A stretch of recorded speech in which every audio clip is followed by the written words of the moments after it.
It's so good to see you all on this lovely, lovely Wednesday morning. I tell you what, you can tell, well, I can tell, as an instructor, the different caliber of people I get at the beginning of the CE season versus the end of the CE season, because every single one of you showed up, you're on time, and you're on camera. And I thank you so much, because typically it's like herding cats to get all the real estate brokers even here, let alone on camera and everything like that. So I appreciate each and every single one of you. Folks, if you're hanging out with me today, it's for one of two reasons. The first one is because you're a broker in the fine, fine state of North Kakalaki, and as such, we all have to take 8 hours of continuing education every licensing year, which runs from July 1 to, I'm going to say June 10th, even though the licensing year runs through June 30th because CE deadline is June 10th. And so this is half of your 8 hours, which is your update course. This is referred to as GENUP. So if you're in this class today, this will satisfy your update so long as your license status is on provisional or full broker status. If you are on BIC eligible or BIC status, this is not the right class for you. You cannot get credit for taking the wrong course. So hopefully you're all in the correct place. Now, of course, the other class that you have to take is an elective. It can be any real estate commission approved elective. And we've got one this afternoon. I think some of you are signed up for it. We'll have plenty more throughout the CE season. This is obviously just a slower time of year. Now, I said there's two reasons you'd be with me today. Number one, obviously, is to get CE. But the clarification is you're either early, and I and the commission appreciate you because you are the bee's knees for doing that, or you're really late because you're still working on reactivating your license because you haven't knocked that out yet. Either way, you're welcome here. Happy to have you. So hopefully that sounds like one of the reasons you're here. Either you're just like ripping the Band-Aid, getting your CE done early, or you're like, I really got to get my license reactivated, and this is the only one I signed up for. So either way, we'll get you taken care of. So I do need to see your bright, shiny, smiley faces on camera for the duration of this class. I am not a heartless monster, though. I will give you breaks throughout the day. If you're curious as to when the breaks will be, they will be every hour on the 50s. I like to keep track of those to the best of my ability, so then that way you can consistently know 9:50, 10:50, 11:50. You will be on break for about 10 minutes each one of those 50s. So and I think I've got all your license numbers, so I'm not too worried about whether you put them in the chat or not yet. It looks like most of you did. My system, more specifically Zoom, grabs them whenever you register for this class. So any questions, comments, concerns about anything I've said thus far before we kick off this fun-filled day of learning? No? Also, Laura, I hate to break it to you, your baby can't get credit for this class because you have to be at least 18 to be a real estate broker. So in case you were trying to get CE done for, it looks like maybe her, not going to work out. So, but you're going to get credit. So we're all good there. So I always love it when I'm like teaching pre-licensing and people's kids are there. And I'm like, listen, we're starting them early. Okay, we got to get them started. Listen, the game moves so fast now. We got to start them on real estate at 6 months in order to keep up with everything that's changing in the industry. So that's exactly right. I like it. Folks, let's talk about this course. As I said, this is the update course that is put out by the North Carolina Real Estate Commission. And they have really done a good job, in my opinion, in the past couple of years of trying to make these classes more entertaining. And so they always have a theme, and they've incorporated videos in a lot of different scenarios, and they've done the same thing this year. Now, unfortunately, there's not a crazy amount of what I would call new information in this course. However, there's some much deeper dives into information we all kind of assume we know and we may or may not know correctly. So it's still a very useful course. There's still a lot of good content. But there is a lot of recycled material from previous years because they're like, well, we still need to keep talking about this. There's just certain things that we're just never going to get away from. And you'll see what I mean as we get into this. Now, the theme of this, the best thing I can possibly tell you is Hollywood, and they really ran with it. And so it's like a full cinematic setup that they've done. They've got little videos that they've created. So let me give you your introductory video on what we're going to be talking about today. Now, before I do, make sure, folks, that you see there's like a little, most of you are probably good by default, but there's always a couple who may not be. If you look at the top of the screen, there should be a bar that says Seth Chauncey is sharing his screen. Make sure you clicked into that, and so you can see what I'm sharing and hear what I'm sharing as well. So right now you should be seeing the slides that say how to become a superstar broker. And you'll find out soon enough if you can hear it or not when I play this video. So here you go.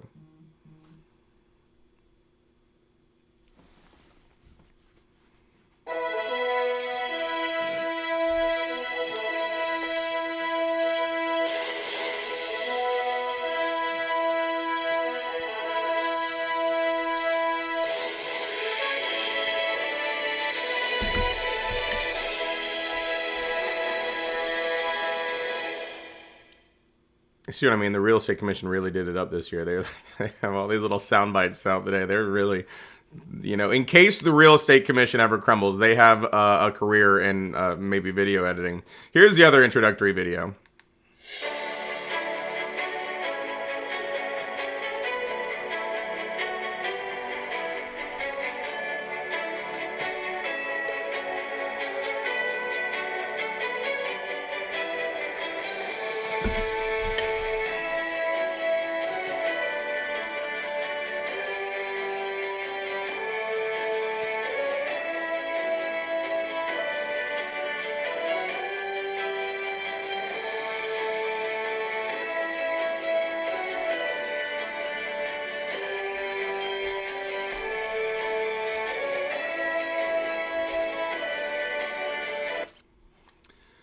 Kind of an abrupt stop there, but you get the idea. So those are the different categories, and yes, we're still keeping with a very epic theme within this.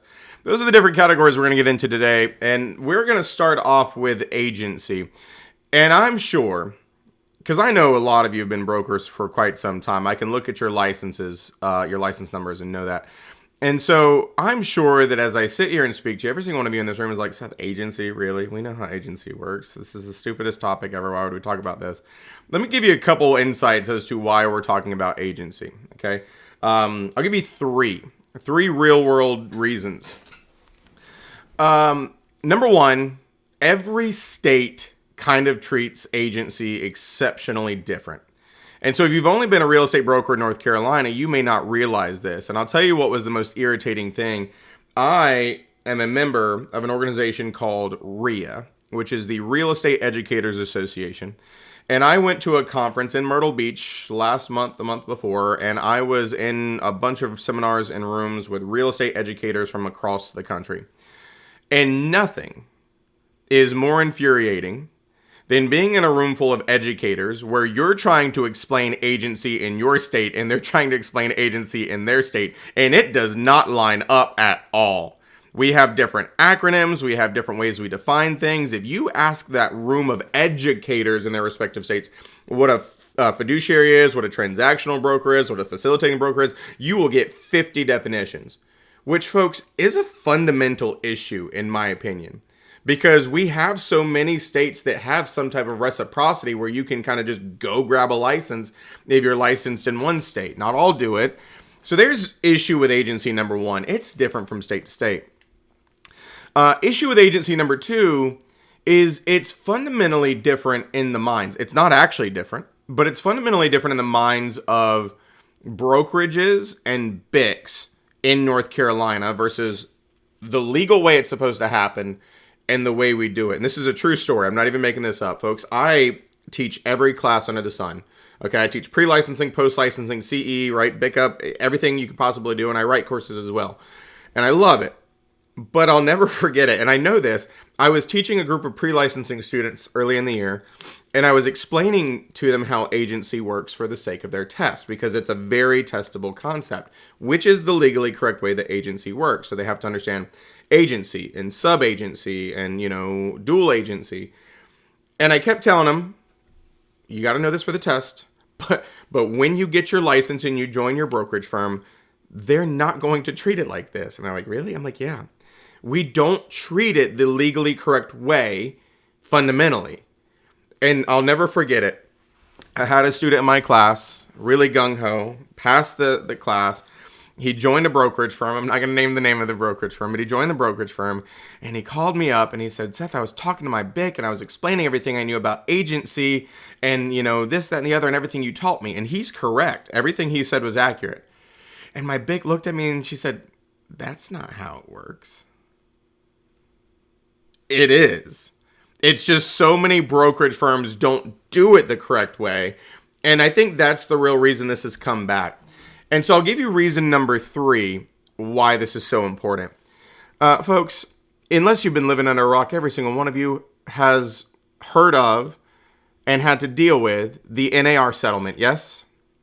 When the biggest things that changed from the NAR settlement was, number 1, we can no longer put compensation in the MLS. Number 2, you have to have a written buyer agency agreement before you can show a home. Those are the 2 biggest outcomes of the settlement. Here's what blew my mind, and we're going to talk about this a lot today. The MLS and Showing Time was stating that if you're scheduling showings through their system, that they were going to randomly audit you, right? They were going to say like, okay, show me your buyer agency agreement so that I know that you had one, because that's a requirement under NAR in the settlement. Did they forget that sub-agency is a thing? Because you're not always going to be a buyer's agent. Sometimes you're just an extension of the listing agent, which is the firm. And so every single person in the firm that has a listing is a seller sub-agent. So you wouldn't have a buyer agency agreement because you're not a buyer agent. You would be assisting an unrepresented buyer in some instances. And so that just really showed that even these people writing these settlements, writing this legislation, didn't fundamentally understand these differentiations from state to state and the way the agency and sub-agency work. So this is kind of back to the basics, but it's also where we're going to talk in a little more in depth. Now, I'll tell you, I was teaching this to a group of BICs on Monday. And I like to, I don't read off of slides. I like to actually have conversations and tell you folks stuff and we can really think. And to the extent that I was teaching it to this group of BICs on Monday, and I actually had an epiphany that completely contradicts everything that the Real Estate Commission, well, not everything, but some of the things they state in this section. And I'll see if you agree with me when we get there, because I'm going to tell you what the commission says, and I'm going to tell you where I kind of disagree with it. So let's get into this, okay? There are introductory videos for every section. They're short, sweet, simple. So here is the one specifically dealing with agency and the topics. I apologize in advance for all the videos, but the commission, I guess, thinks I talk too much and they need me to break that up or something like that. So here you go.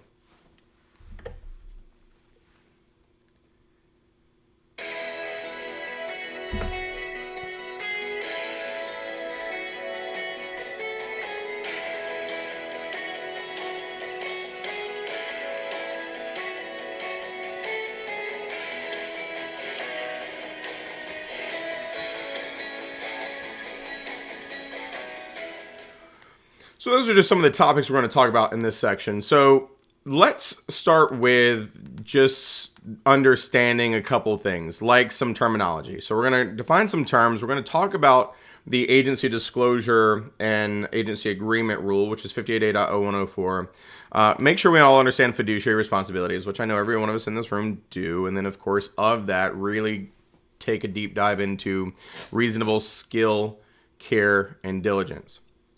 Now, this is one of the most interesting things. By the way, I don't know if you knew this.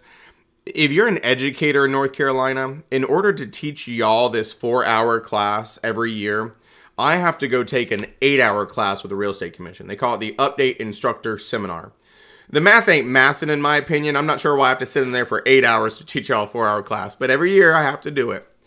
And so I always sit in on the very first one. And of course, the Real Estate Commission probably loves me because I'm just a mouthy person. And so every single time they teach something, sometimes they say some weird stuff. And I'm like, no, that's not how that works. And sometimes they change the course and sometimes they back themselves up. Folks, they're humans. Okay? I'm sure I've said some stuff that was probably less than accurate. And even though I said it with enthusiasm. And so the commission does the same thing. And this was my favorite. They basically told us this year that they're like, oh, well, we coined some new phrases to help people understand stuff. And the phrases are brokerage subagency and seller subagency.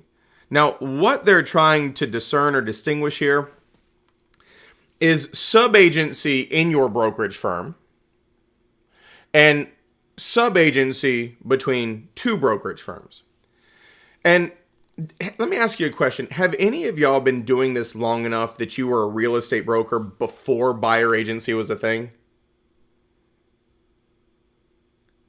It was quite some time ago now, so I always like to ask folks, if you didn't know this, and so this is going to be your full-fledged lesson, and of course it'll come full circle here. Once upon a time, buyer agency wasn't a thing.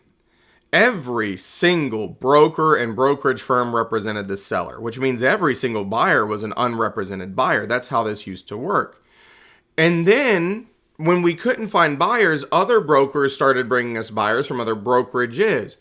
But because buyer agency wasn't a thing, what those other brokerages were doing is called cooperating seller subagency. And that still exists today. If you work for a Coldwell Banker, if you say it's okay, it is no problem for a Keller Williams agent to work on your same team to represent the seller. Cooperating seller subagency. So they didn't need to coin a new phrase. That phrase has been around forever because when two brokerage firms work together, it's called cooperating brokerage. And seller subagency means everybody's loyal to the seller. So if the buyer didn't hire you, this would be the thing. So cooperating seller subagency. And we're going to get into why it's not commonly practiced today, but it is still a thing. And this is where some of our conversations are going to get a little squirrely. But then the in-house seller subagency is the default because in North Carolina, the firm is the agent. So when Brian signs a listing agreement, it's really Coldwell Banker's listing agreement, and Brian's an extension. Same thing if I sign one, same thing if, somebody is with Keller Williams or, Century 21. It's always looked at a relationship with the firm, and what that means, and this is, I think, the hardest part for us to wrap our heads around for agency. What that means is, if your firm has 700 agents, all 700 agents are subagents of your seller. They're never going to meet your seller, which is why we have this disconnect. They're like, no, that's my seller. Yes, we get that, but technically it's the firm seller and everybody in the firm is a subagent of that firm, which means all their loyalties are also there. And this is why you didn't always need a buyer agency agreement, in my opinion, because you could be a subagent of the seller, you have a relationship, and you're showing the property to an unrepresented buyer. Now you have to do that the right way. So I'm going to leave that explanation there. So they're calling it brokerage subagency, which I'd call in-house seller subagency. And then they're, doing the other one, or I guess maybe they've got it the other way around. Either way, I don't like these terms. In-house seller subagency, cooperating seller subagency are the better terms in my opinion. That just makes so much more sense. Now this one, they've been kind of beaten on for a couple years now. The distinction between brokerage, firm, and sole proprietorship. Okay, brokerage is a universal term. A sole proprietorship is a brokerage. A firm is a brokerage. Anybody who can legally do brokerage is a brokerage. Firm, however, is a licensed business entity. You've created a limited liability company, you've created a corporation, you've created a partnership with the Secretary of State, and it wants to do real estate, so it has to go and get a license as well. But people get brokers' licenses, entities get firm licenses, which is why we have this distinction and we call them firms. Now, a sole proprietorship is somebody operating their brokerage business through their broker's license. They have not created an entity. They are not affiliated with an entity, but they have the legal right to operate as a standalone. That is a sole proprietorship. And you have to meet certain legal criteria, which we're going to get into. But if you're affiliated with a firm, you're not a sole proprietor. You're an independent contractor. Don't get that confused. But if you're affiliated, you're called an affiliated licensee. Sole proprietorship is you are not part of any firm. You're on your own. And I did this for a couple of years. And of course, there's pros and cons to this. Now, we're going to come back around to some of those. Of course, we all know that North Carolina is a fiduciary brokerage state. And I told you that this was just one of the most eye-opening things when I was having discussions with the brokers and or the brokers and instructors from other states. that not all states are fiduciary states, and not all of them say that we owe them the same thing. And so in North Carolina, when I say we're a fiduciary brokerage state, number one, you have to have a person. There is no realm where you are in a real estate transaction unless you represent somebody. So what are your options? Buyer or seller or both. If you don't have any of those, you're not in it. That is a very big outlook in North Carolina. There is no such thing as, well, I'm just hanging out. I'm just helping. No, that's not a thing. You have to have a person, buyer, seller, or both. And when you have a person, we call that person our client or our principal. And we say under the common law of agency, we owe that person old car. Obedience, following their lawful, willful instructions. Loyalty, putting their needs, wants, and desires above our own. Disclosure of anything and everything that helps them make decisions within the scope of the law. Confidentiality, keep their secrets secret within the scope of the law. Can't keep material facts a secret. Accounting, making sure you keep track of all their documents, records, monies, everything in between. And of course, one of the most important, reasonable skill and care. And I always like to translate that one to don't be an idiot. You got to know what you're doing. If you screw up royally, then you can be held liable for failing under the common law of agency. By the way, that one also bleeds over into North Carolina license laws and commission rules. It is North Carolina General Statute 93A-6A8. It says a broker who acts in a manner of unworthiness or incompetence as to endanger the well-being of the public is subject to disciplinary action. So things as simple as using the wrong contract and the wrong type of transaction would be deemed unworthy or incompetent, not filling in blanks when they were required to be filled in. And anytime you make these screw ups, you are potentially losing your commission, subject to disciplinary action by the commission, as we just stated. You could be sued, could be prosecuted criminally. There's a lot of different things that could happen depending on how bad you mess up. Now, I'm going to give you several different scenarios here, and we're going to do thumbs up, thumbs down. Some of these are a little more difficult, and so as you might imagine, when we went through these as a group of educators, we kind of like gave them the stink eye on some of these. They're like, yeah, your wording's a little ambiguous. So I'll always provide some clarification on all of these. So it's going to be a little soundbite here.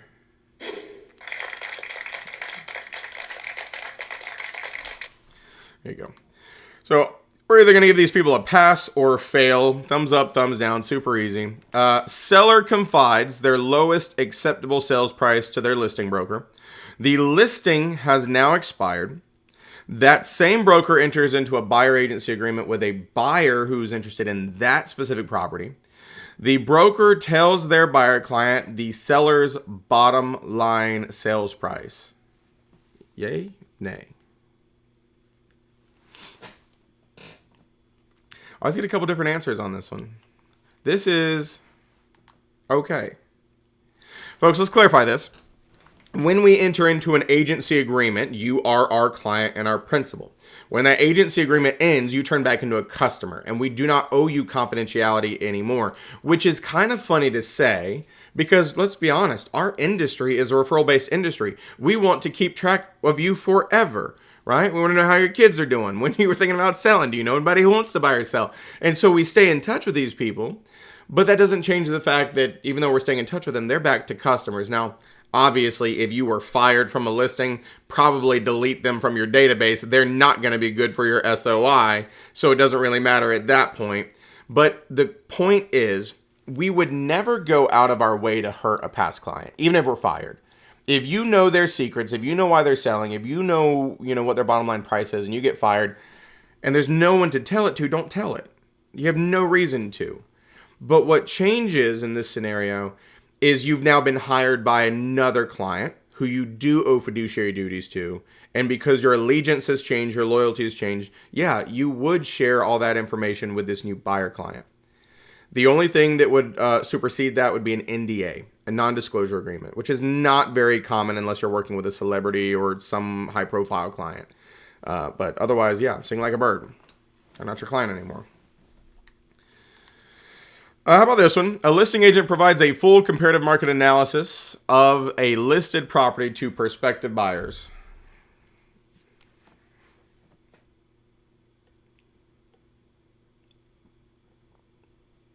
I told you, some of these are tricky. They make you think, you're like, I'm not sure. The answer here is no.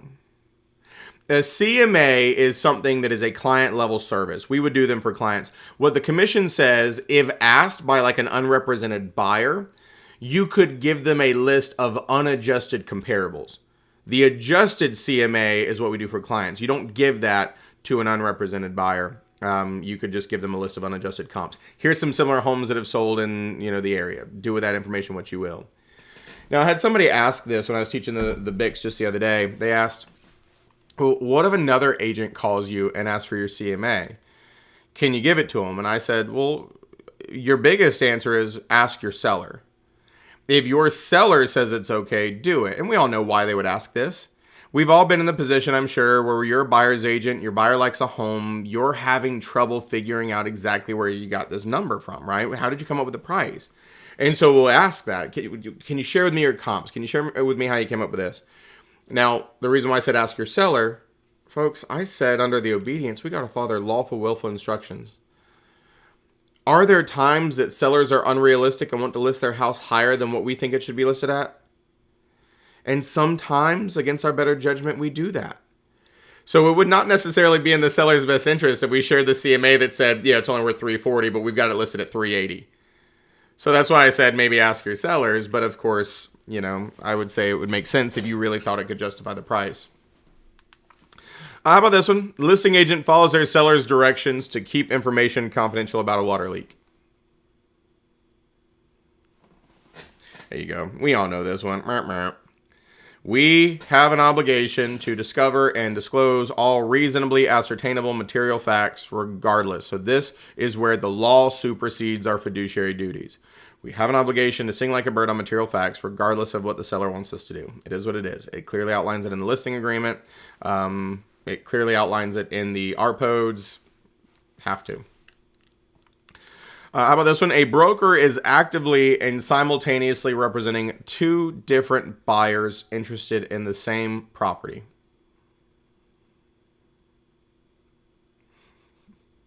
I told you some of these make you think. They're like, this is okay. And actually, folks, it talks about this in the buyer agency agreement. Sorry, my arm's a little messed up. It talks about this in the buyer agency agreement. And some people get confused and like, oh, this is dual agency. No, it's not. Dual agency is when the buyer and the seller are represented by the same firm in the same transaction. This is two buyers, which is not dual agency. And this does happen where sometimes two buyers are interested in the same property. Now, I'll tell you a funny story and then I'll give you my advice here. One of my most unique transactions in my career, and I'm pushing 10 years as a real estate broker now. I'll never forget it. My best friend from high school and middle school, him and I think she was his girlfriend or fiance at the time. They're since married, and I know both of them very well because I introduced them. And I was helping them find a house, and so his girlfriend, fiance, whatever she was, found a house in Fuquay. It was an older home, but it had been renovated, and she kind of loved the quirkiness about it. And so they said, hey, I think we want to buy this house. And so I took them to go see it. We looked at it. They loved it.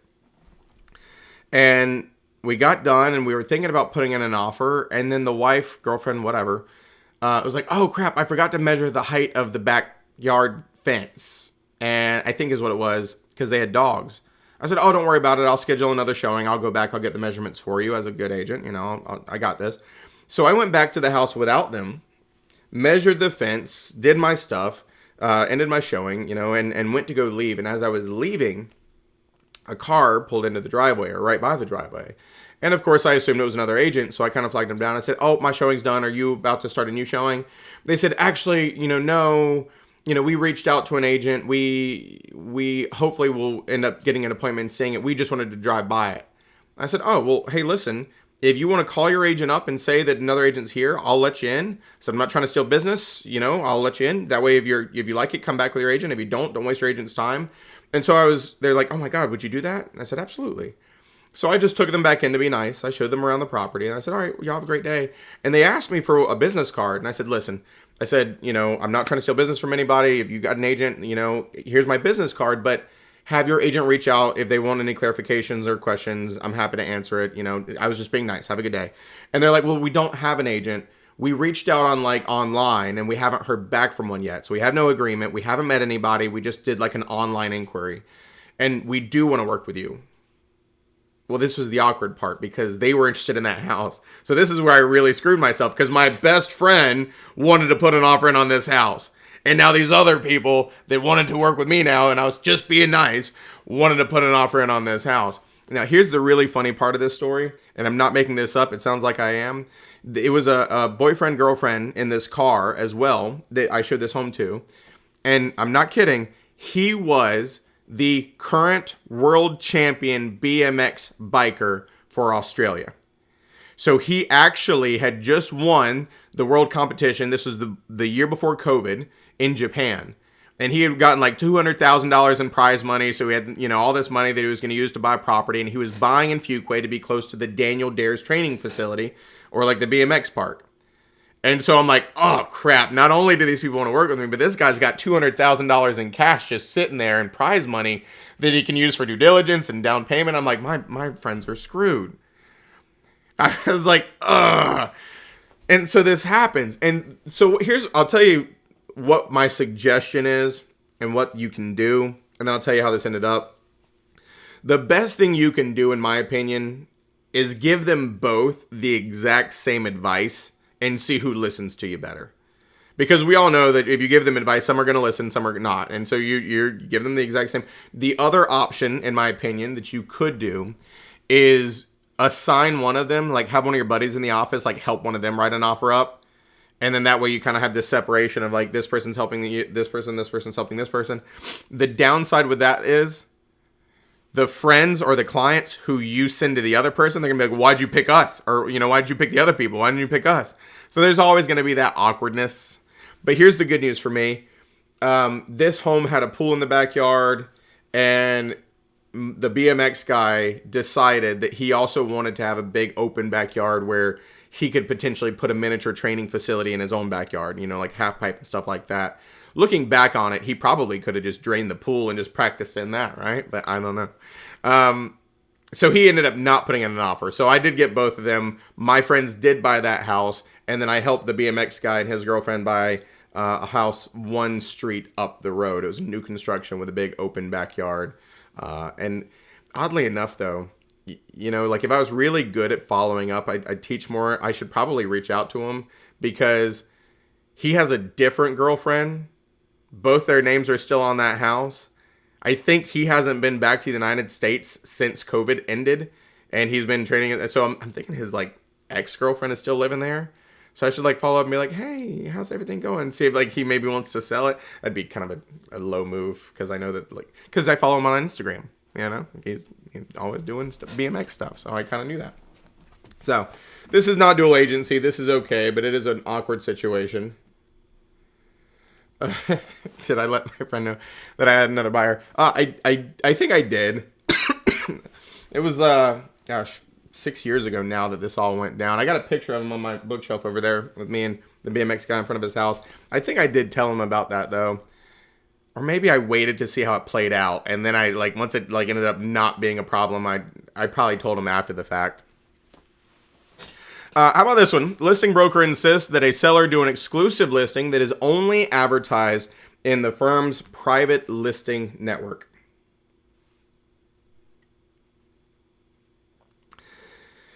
Yeah, another one that's kind of like, let's talk about this. It's not illegal to have a private listing. You can have, a non-public listing. However, the thing is, our job in this fiduciary capacity is to put our clients' needs, wants, and desires before our own. And if you think about a firm keeping the listing to their firm only, that screams benefits the firm. It may or may not benefit the client. And so the question I would say you got to ask yourself is, before you do this, is there a reason that you think this actually benefits the client? And the biggest problem with this one is, of course, the word insists. Because why are we insisting this? We should tell them that it's an option if you want to. but also explain that they're probably going to make the most money if they get seen by the most buyers, which would include public marketing and brokerage firms, other brokerage firms. So not illegal to do this, but probably not in the best interest of your client, which makes us ask the question, why? So, how about this one? A broker from XYZ Brokerage holds an open house for a listing agent affiliated with ABC Brokerage without any written documentation. Yeah. This is a fail. And I'll tell you, this is really where my thought process went a little squirrely when I was teaching this on Monday. Because I told you that we have cooperating seller sub-agency, and we can authorize cooperating seller sub-agency. And so if we've authorized it, couldn't you argue that that might be enough to allow another brokerage firm to hold an open house for you? The commission says no. But if we really are letting somebody work on the transaction with us in cooperating seller sub-agency and representing our seller, how is that any different? You see what I'm saying? This is one of the weird things that they're kind of talking about right now, and they're not really sure how to treat it because this is happening. And the commission says, well, no, you can't work for ABC Realty and go and hold an open house for XYZ Realty because you don't represent them. But what if you do? If they authorize seller sub-agency, why can't you? So I, to the extent that I'm actually going to reach out to the real estate commission and get some clarification on that because, in my opinion, folks, out of high school, I thought I was going to go to law school because I love contract law and, just law and arguing with people in general.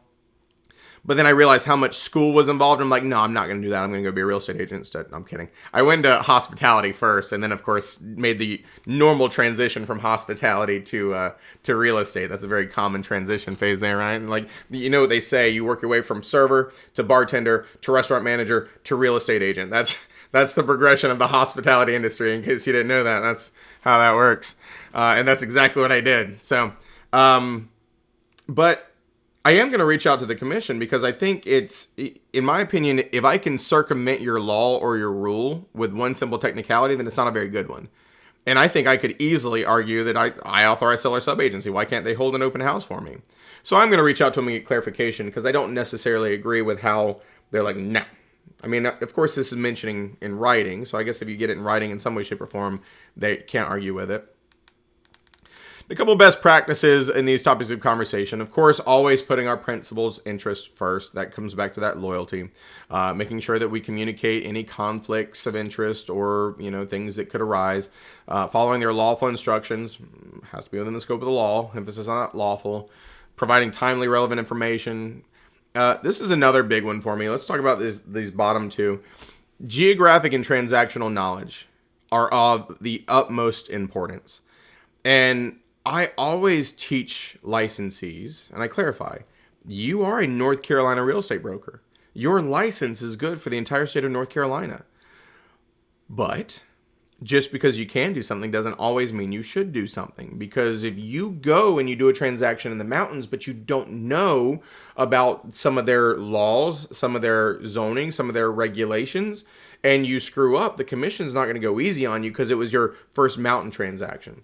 So the expectation is if you're going outside of your normal geographic area, you better do the research and be comfortable to do it, which a lot of times also includes joining that MLS.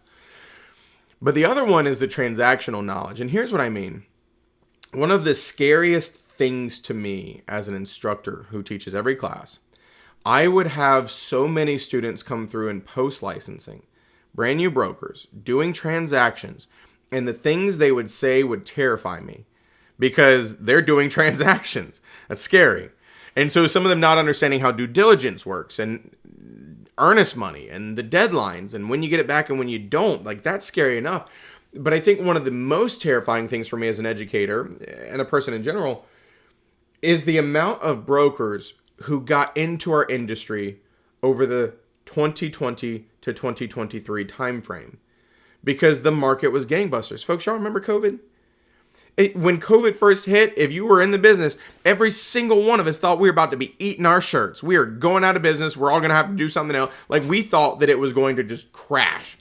And it did the opposite because the interest rates were so good. And most of us ended up not only not eating our shirts, but having record-breaking years from 2020 to 2023, or at least 2022. And so in the midst of that were these crazy negotiations with 10, 20, 40, 60, 80, $100,000 sometimes in due diligence money, non-refundable due diligence money. And then $100,000, $150,000, $200,000 in earnest money on some transactions. And the scariest thing to me is the brokers who got licensed and those were their first couple transactions. And now we're in the market we're in now and they still think that that's something they need to do? Absolutely not. Folks, if the house has been on the market for 72 days, there is no need to offer them $50,000 in due diligence.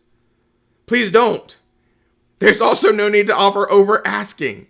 So it is so important that you really are following the trends in the transactions. And if you or your peers are not doing transactions right now, that's why you go to your office meetings. It's a great time to talk to people. What are you seeing for due diligence right now? What are you seeing for earnest money right now? What are your sellers accepting? Because for me, I only do a few transactions a year at this point. But that's enough to keep me sharp because I want to see these trends. So as long as I do a couple, I kind of see what's happening and, the days on market. And of course, the other part is research and talking to other brokers. But it is very important that we are well versed in what we're doing for our clients. Now, the other big thing that comes into play for agency, and this is where I told you every state does this kind of different, is the agency disclosure. What we like to call our working with real estate agents disclosure. And based on your license numbers, most of you were around whenever we had the brochure. And God, that thing was awful. There was so many words. There was a trifold. It was colorful, and it was confusing. And so I think this was right around 2020 as well that they rolled this out. So we're going on over 5 years that we've had this updated disclosure, and I think it's the bee's knees. The problem, though, is how seldom it's actually done correctly. And I know this. I've managed brokerage firms. I've been a provisional broker. I've done training. I teach classes. And folks, I can honestly say I've been guilty of it too. I remember being a new broker, and I'm like, they don't need to know about this. This is not important. This is just going to scare them away. And then what do we all do? We send it and have them sign it whenever they're signing the offer, which is not the right way to do it. And so just so we're on the same page for agency disclosure, when you read Rule 58A.0104, there are 2 different triggers for agency disclosure. Okay, let's talk about the first one. This working with real estate agents disclosure is required in all sales transactions, meaning buying and selling, residential and commercial.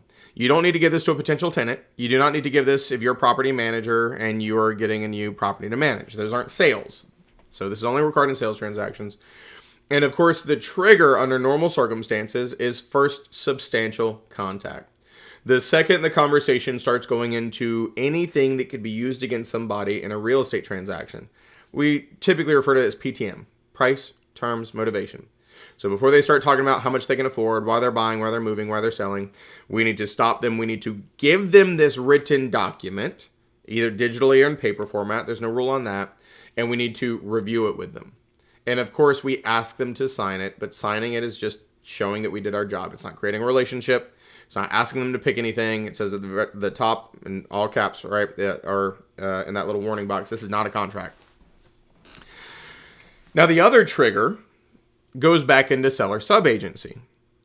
What the rule states is if you are already a buyer's agent, meaning you are representing a buyer client, you have a relationship with a buyer client, and you are talking as a buyer's agent to a seller or a seller's agent, you have to give them the agency disclosure at initial contact, not for substantial, the second you start talking to them. And the reason is, if you're a sub-agent, you're on the same team. If you're not, and you're a buyer's agent, you're on the opposite team. And they need to know if we're on the same team or not, so we don't share secrets. Now, let's be honest, anybody would be stupid for sharing secrets with you, whether you're a sub-agent or not, but it does happen. So very important that we do this agency disclosure. The other thing that I'll point out where people kind of have a tendency to make a mistake on here is above those check boxes, it says check all relationships that may apply. It's not the consumer checking that. That's not them picking what they want. A lot of brokers get confused on this. This is us checking the boxes. Why would you check it? If it could arise. Does our firm offer buyer agency? Check that box. Does our firm practice dual agency? Check that box. Does our firm practice designated dual agency? Check that box. It's not asking what we're doing. It's saying, do we offer this? Meaning, could this end up happening? And then, of course, the last one on the buyer side is the unrepresented buyer. Now, folks, let's go back to what I said earlier. If you were showing the home as a seller subagent, that means that the buyer is unrepresented. And so you're not going to have a buyer agency agreement. So if the MLS ever said, where's your buyer agency agreement? This is what I'd give them. I would check that last box where it says, hey, stupid, I don't represent you. You're unrepresented. I'm a seller subagent. Don't tell me your secrets. Acknowledge that here.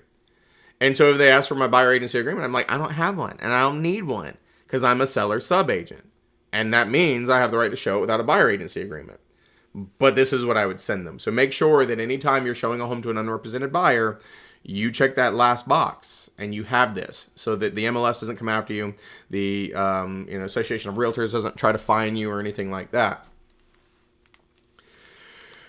Now, the other thing, speaking of the NAR, we're going to get into this in a second. Folks, understand that one of the silly, I guess I can't say silly, it's just a point of confusion for a lot of people on the difference between the different governing and enforcing bodies. So we're going to get there. But we have two that we almost all have to deal with.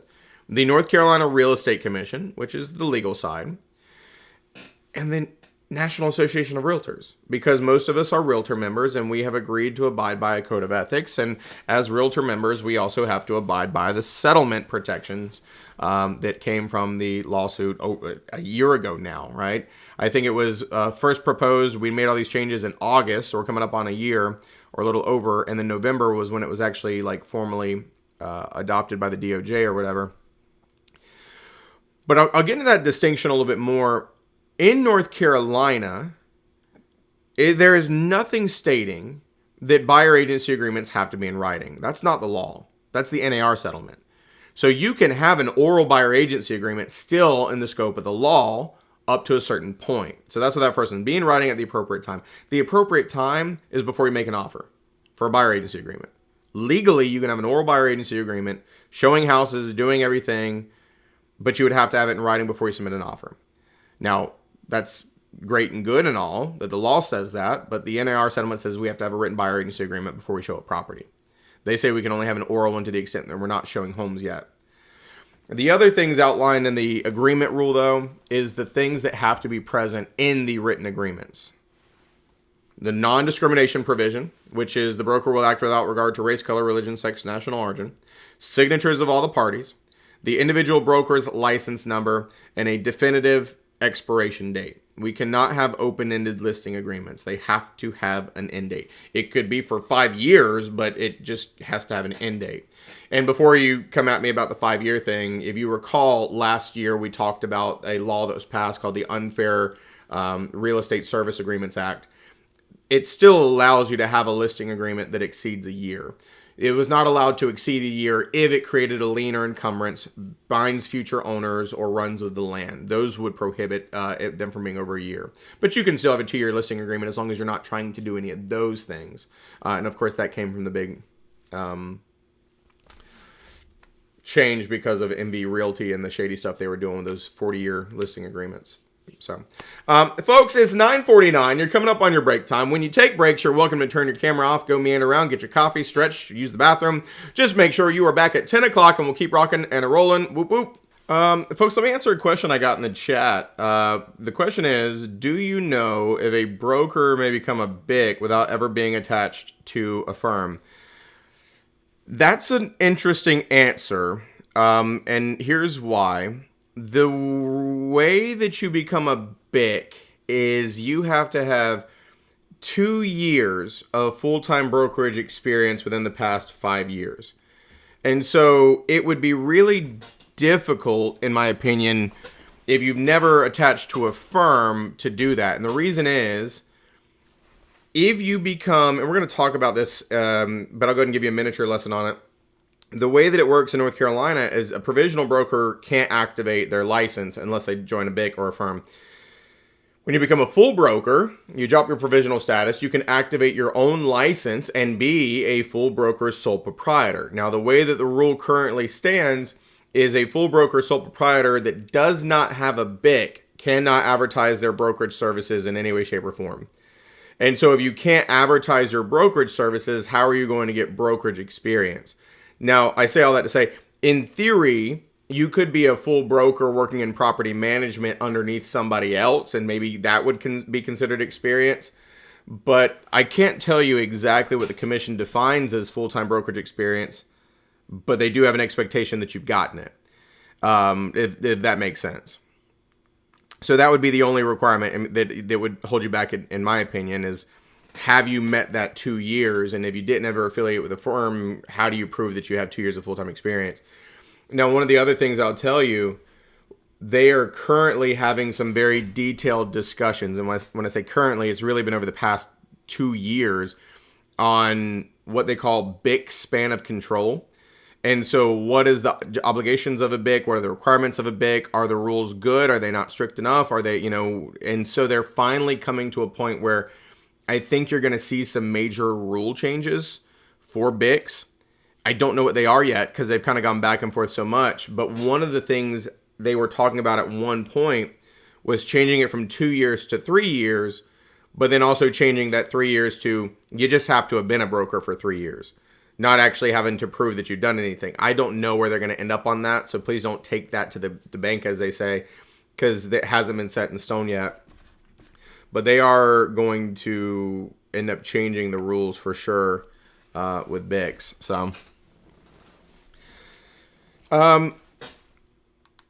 let's keep going with the agency stuff here. We got, a little bit more to get into for this. In my opinion, this is the best section, which is why we're spending longer than, what we arguably should, because I think it's just good to re-clarify some of these things. And we're going to get into the distinction of the buyer agency agreements in North Carolina versus NAR. And so here's that comparison side by side. The North Carolina Real Estate Commission is the governing body for our licenses. I like to say the Real Estate Commission giveth, the Real Estate Commission taketh away. They're the ones that can discipline our licenses, take our licenses, reprimand, censure, all that stuff. The National Association of Realtors is a voluntary trade organization. I'll do air quotes when I say voluntary, right? Voluntary trade organization who we've historically had to join in order to have access to the MLS. And I think we all have heard and seen and probably could speculate that things are going to continue to change there because there's a lot of people who have already dropped off as realtor members, and there are some MLSs that have separated themselves from the Association of Realtors, which means you can join some MLSs now without being a realtor member. Ours has not done that yet. I don't know if they ever will, but it's happening. But that's the kind of distinction, right? So when you go out and you say, well, oral buyer agency agreements are now illegal. No, they're not.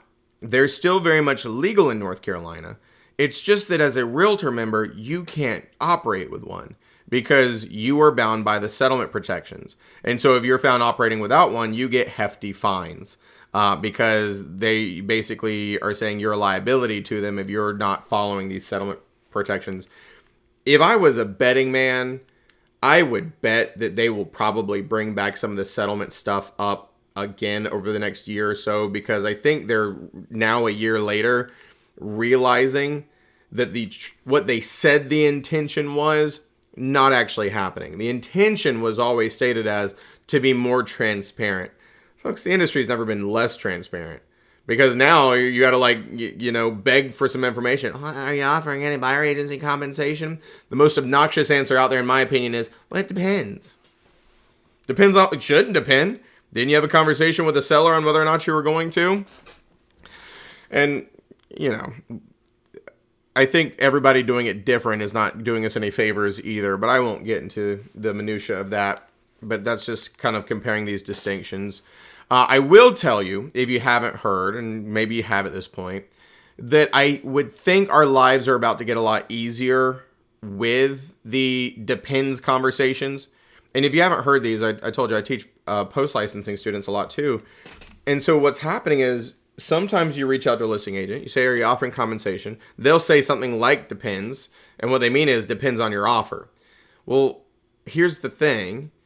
If we send an offer over and you sign it, and now we're under contract, but then we never sign the 220, that's a very dangerous position for a buyer, because the buyer agency agreement says that we're going to seek to get it from the listing firm or the seller first.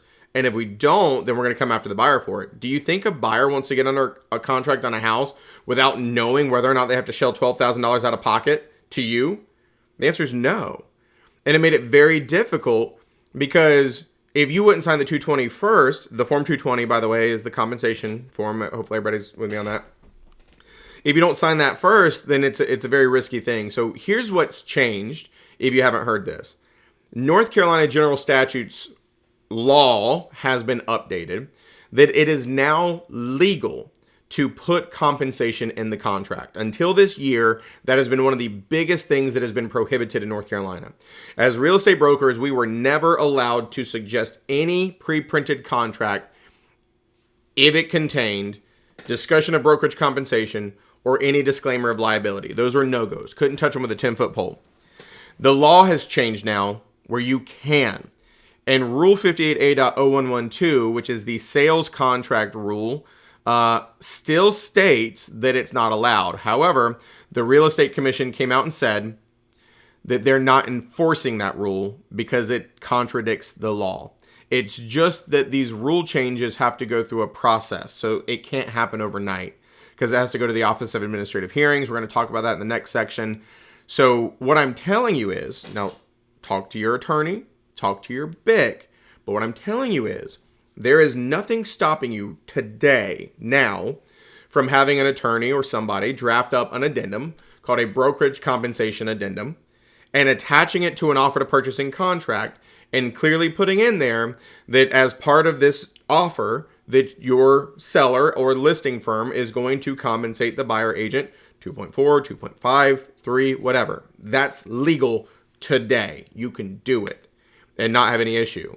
And so, yet again, if I was a betting man, once the rule officially gets updated, I've already heard it from some of the people on the forms committee. I'm pretty positive NC Realtors is going to update the offer to purchasing contract and put that as a provision in there. So we will no longer need to stress about Form 220. We will just be able to put compensation for buyer agency in the offer to purchasing contract. So there'll never be any more of these depends scenarios or, which gets signed first, which in my opinion, some people don't like this. I think it's going to make life a lot easier. A lot of other states are already doing this, and so they haven't really stressed as much about the compensation discussion as we have. So I think that's coming. So, of course, a couple agency pitfalls that come into play. Self-dealing, I'm going to give you a couple examples of this. Sub-agency, more specifically, not really understanding your role in sub-agency and showing broker roles. Now, there's some interesting conversations to be had there, so we're going to get into all of these in their own way. So I'm going to give you a couple little videos here for discussion. Here's your first one.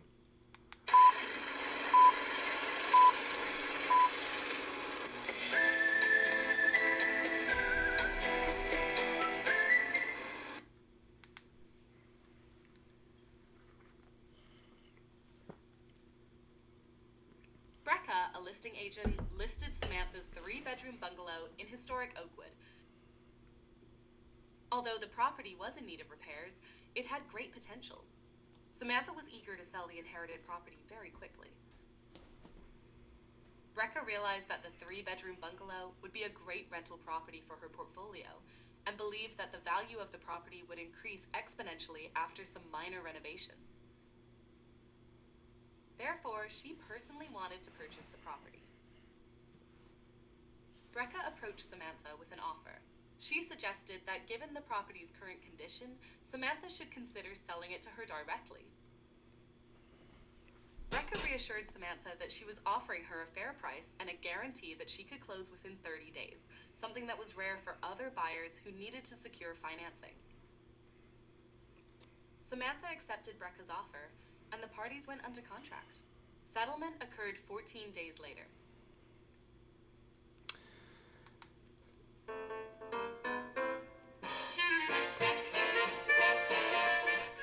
Told you a lot of sound bites, a lot of little video clips. Folks, everybody following what happened here. She was the listing agent. She was interested in buying this property. She said, let's not even put it on the market. I'll give you a cash offer. I promise it's fair.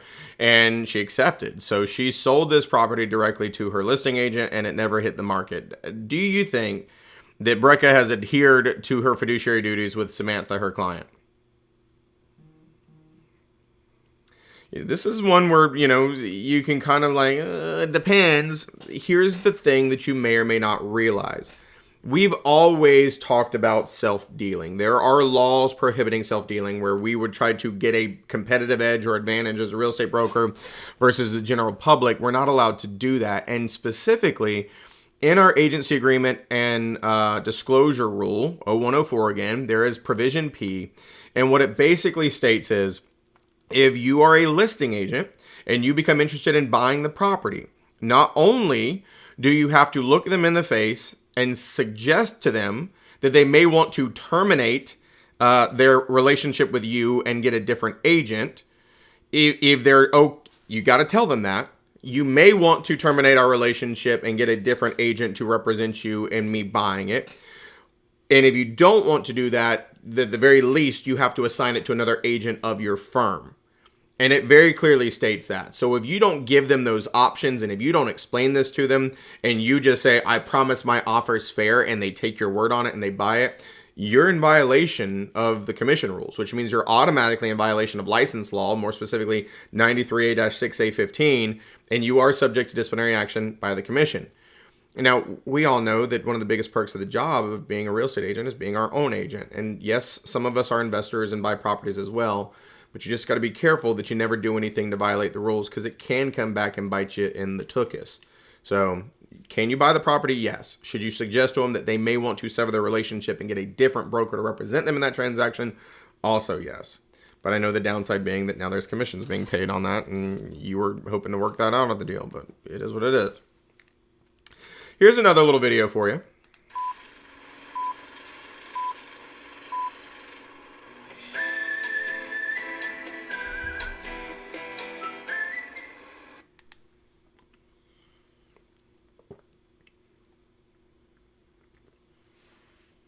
Elvina, a broker with XYZ Realty, is showing a property listed by ABC Brokerage. Elvina is acting as a subagent of the seller, which is authorized in the listing agreement. Prior to showing the property, Elvina discloses her seller sub-agency relationship while providing and reviewing the Working with Real Estate disclosure form to the prospective buyer, Amy. While viewing the property, Amy tells Elvina that she needs to purchase quickly because she is starting a new job. She further indicates that she has been approved for a $750,000 loan. So this property is great because it is under her budget.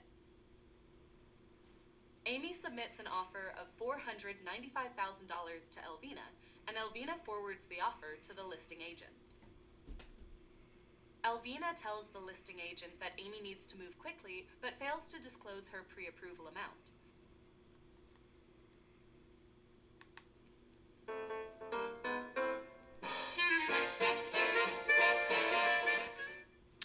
So everybody following along with this, when somebody is working as a cooperating seller sub-agent, as we talked about, right? ABC Realty as a listing, XYZ Realty, could be in-house, could be cooperating, either way. If you're a seller sub-agent, your loyalties are to the seller. The buyer is unrepresented. You owe the buyer next to nothing, right? Disclosure, material facts, and honesty and fairness is what we say. And so what's happening here is this unrepresented buyer divulges some information, like their pre-approval and the reason they're buying or whatever it is. And so the seller sub-agent gets this offer, takes it back to the listing agent, and they tell them part of the information, but not all of it. Is that okay? Or did they mess up? There you go. They messed up because they're not your person. You got to sing like a bird. When we say that we owe customers, meaning unrepresented persons, like not our clients, honesty and fairness, the honesty and fairness we really owe them is spelled out on the Working with the Real Estate Agents disclosure. And if you've never really looked at the language, I kind of made the joke earlier, but it does say this. And I'm paraphrasing because it's funnier, but it says, hey, stupid, If you're not hiring me, do not tell me your secrets or I will take you to the cleaners. It says that. Not in that exact language, but pretty daggum close.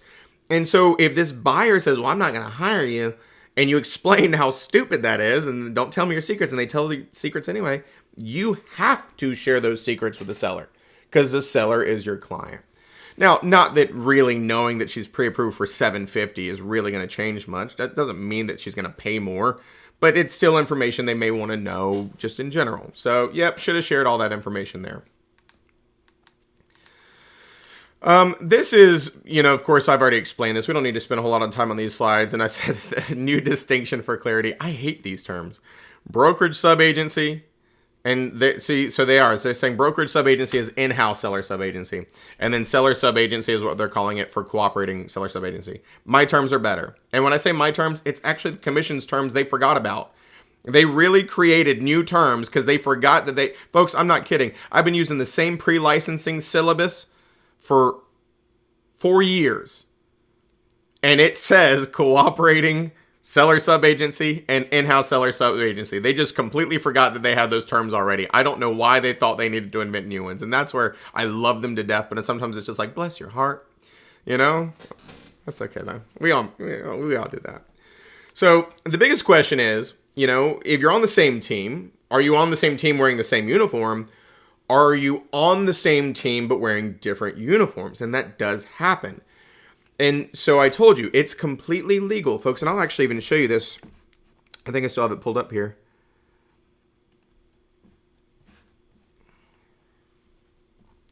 Now, this is the 2023 revision. It has changed a little bit. But this is the language that it used. Cooperation with / compensation to other firms. Firm has advised seller of firm's company policies regarding cooperation and the amount of any compensation that will be offered to other brokers, including but not limited to seller subagents, buyer agents or both, brokers who do or do not participate in the listing service, and brokers who are or are not realtors. Sellers authorize firm to check all that apply. So if you come here and you check this one, you've now given authorization to cooperate with subagents representing the seller and offer them the following compensation. This is another firm. Or we can cooperate with buyer's agents. And it used to be, before the NAR stuff, that you would look in the MLS. Offer of compensation to seller subagent, offer of compensation to buyer agent, and that would tell you, can you operate as a seller subagent? If the compensation was 0, the answer was no. Now we'd have to ask. But that means that 2 different firms are cooperating together and they're both loyal to the seller, which means the buyer is unrepresented. Now, the reason this is not common is because of a term called vicarious liability. If ABC Realty says XYZ Realty can play on their team, folks, we don't know. XYZ Realty may have the world's crappiest training. They may have the world's dumbest agents. And if you are saying they can play on your same team and they screw up royally, you could be held liable because you're on the same team. So that's the reason why this is not common. A lot of firms do not work with seller subagents. And so you also have to understand how rare this would be too. Because if somebody calls you up and they say, hey, I found you on Zillow, I want to go see a house, you seem like a great agent. We're all going to go show up at this house. We're going to be like, I'm actually the best. Thank you for noticing, right? That's what we're all going to say. Because we're all the best in our own opinion, right? That's how it works. And so when we meet them, we're going to go over the working with the real estate agent's disclosure, and then we're going to look them in the face. And we're going to say, can I be your buyer's agent? How many people do you think are going to be like, no, I don't want to be represented? You know what they're going to say? Here's what they'll say. I don't think I need an agent. I watch a lot of Selling Sunset and HGTV. I think I got this figured out. Just show me the pretty house. Right? Folks, bless their hearts if they think that Selling Sunset and HGTV helps them with anything in our market, in our industry, or anything like that. But it's so exceptionally rare that you look somebody in the face and say, you sure you want to be stupid and unrepresented and screwed over? And then they say yes. Because that's the only time that cooperating seller subagency happens. A firm meets a buyer. The buyer will not hire that person. And if the other firm's authorizing seller subagency, we could still show them the home. We could write an offer for them. We're just not helping them. So if they look us in the face and say, can you write an offer? You say, yeah. Because offers are good for who? The seller. But when they say, what should I offer? You've got two options. If this is an unrepresented buyer, you say, everything you got. $1 million, $1 billion, right? Because you're not looking after their best interest. You screw them over. Or your other option is, well, why don't you rewatch season 2 of Selling Sunset and see if the answer is in there? Maybe that'll tell you what you should offer. Okay, it's in there. So it's not common that cooperating seller subagency happens, but it is very much a thing. And this is where, and I want y'all to give me your honest opinion, because I do a lot of talking, but I do want your opinion here. If you look at that listing agreement where it says that we're authorizing seller subagency, which means other firms can play on our team, shouldn't that arguably be enough to allow another firm to hold an open house for you as well? Think about it. If you were literally saying they can play in our sandbox, they can represent our seller, and the reason why our firm can hold the open house is because all of our licensees in our firm are seller subagents. Well, when you say seller subagency with other firms is okay, aren't they all also potentially seller subagents? See what I'm saying? How could the commission say no? Now, if you have it on your listing agreement that you're not working with seller subagents, there should not be somebody else holding an open house at your firm. But that's the epiphany I had, because they're saying, no, you can't do it. But I'm thinking, if you said seller subagency was okay, why would they not be able to? I'm not telling you what to do, okay? Err on the side of caution. I actually had a student of mine text me the other day and asked that question. Can I hold an open house for another brokerage firm? And this was before I had this epiphany. So I told her, short answer, no. Because the seller has a relationship with that firm. They don't have a relationship with you. Longer answer is, I suppose they could have had a relationship with her if they had authorized seller subagency. But at the very end of the days, what you could do if you wanted to allow other firms to hold open houses for you is get something in writing, and then the commission couldn't say anything. But that's just so rare that most firms probably are not going to get anything in writing because they want most of their agents to do the open houses. But it's just me playing devil's advocate. Now, this is just going into all the stuff we've already talked about. In-house seller subagency versus cooperating seller subagency. You get it. In-house is very common. Cooperating is not. But they both exist. Either way, all your loyalties are to the seller.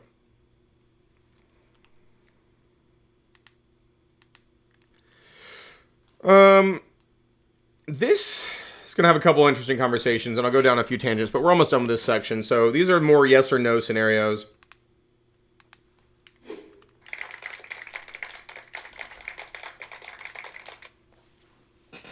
Oh, I'm sorry. I missed your question, Pamela. Would you need to contact the listing agent to see if the seller is allowing seller subagency before showing?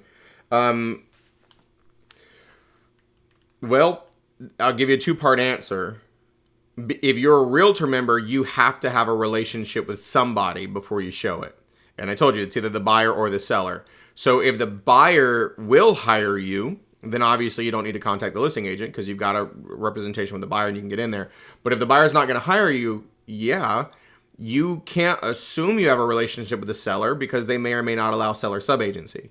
So you'd have to call the listing agent and say, hey, I've got an unrepresented buyer who called me. They won't hire me. Are you authorizing seller subagency? And if they say yes, now you sign that working with the real estate agent's disclosure, clarifying that they're an unrepresented buyer. You're acting as a seller subagent. And then you can show the property without violating the MLS rules, in my opinion. But you want to make sure that that is something that is okay. And it's typically the answer is going to be no, which is why you really want to call. Because I know some firms just don't do it. We've already talked about the open houses piece a little bit, but this is just a couple of scenarios for clarification. As I told you, I've now kind of contradicted it. But if you hold an open house for a brokerage with which you are not affiliated, you are just representing potential buyers. No. There's no relationship where you're automatically representing buyers. When you're holding an open house, folks, you're a seller subagent.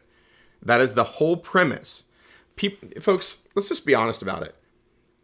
Only probably, and this is a made-up statistic, but I feel pretty good about it, probably only like 1% of open houses sell the home, okay? I mean, it's such an abhorrently low number. Why do we hold open houses then? To show that we're doing stuff, to get publicity for the property. And let's just be completely honest about the last and most important reason: to get buyer clients. Okay. But when you think about it, there's this contradiction because you're actually in that open house as a seller sub-agent. But what brokers are actually doing is drooling out the mouth when somebody walks in unrepresented, even though you're supposed to be there for the seller. You're like, can I work with you? Can you hire me? Can I take you to go see some houses after this? But you're a seller sub-agent at the time. So if you start showing them, stuff after the fact, you either need a buyer agency agreement. But it's just one of the weird things that, yet again, the way it legally is structured versus the way we actually do it are very different. Here's the next one. Showing broker must provide and review the working of the real estate agent's disclosure with potential buyers at first substantial contact. We know this. Yes. If you're showing properties to somebody, first substantial contact has arguably happened in the eyes of the real estate commission. So you should have already given them the work on the real estate agent's disclosure. And of course, if you're a member of NAR, you need to have also gotten a written showing agreement, agency agreement, whatever you want to call it, or you're acting as a seller sub-agent just to be in compliance. How about this one? Showing brokers can be restricted from forming agency relationships with the buyers. No. We can't restrict people from forming relationships, because if your firm's, even if you're a seller sub-agent, you could then upgrade to a dual agent. There's no problem with that. Of course, your loyalties change. I do want to just throw one other thing into the mix that we're about to talk about in the next couple slides. One of the big things that is a topic of conversation when they keep talking about showing brokers, this is such a generic term. Of course, you can be a seller sub-agent, you can be a buyer's agent and show properties, no problem. The dangers are in showing services, not showing time. Have you folks heard of showami? Sounds like something you'd order at a Japanese restaurant, right? Like sashimi. Showami. If you haven't heard of this, it's basically Uber for real estate showings. I'm not kidding. So you can sign up to be a showing agent on this platform, and other people who are at a town on vacation who need their clients to be shown properties can go in and they can book a showing. And so basically, if you're on this list, you're like, hey, I'll give you $70 to show my client this home on this day. And people can accept that. And then they'll show your clients this house and you pay them. And it goes through the app just like Uber, and the showing agent gets paid and Showami takes a cut. Here's the issue. There is no buyer seller sub-agency. That's not a thing. Cooperating buyer-seller sub-agency is not a thing. At least not from a recognizable legal point of view. And so if they're showing a home to somebody, they don't have a buyer-agency relationship. You do. They don't have a cooperation agreement with you. So who are they? They're not representing anybody. So now you got an issue with North Carolina License and Commission Rule. You got an issue with NAR and this agent not having a buyer-agency agreement. And so then I guess the way that you circumvent that is having them sign a showing agreement where it's the very matter-of-fact thing that satisfies NAR. It may not satisfy the real estate commission. To that extent that I think the commission is really looking at companies like Showami and saying, like, do we need to shut them down? Because it's not really legal in our eyes is what they're thinking. And I think they're going to think long and hard before they do it because it's a company. The other thing I'll tell you too, think about who's most likely going to be acting as a showing agent, folks. Who is it? Who is most likely going to sign up to show houses for other people as a real estate broker? To make a little money here and there. Who?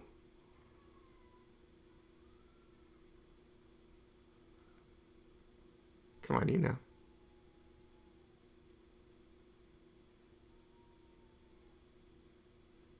Let me help you out.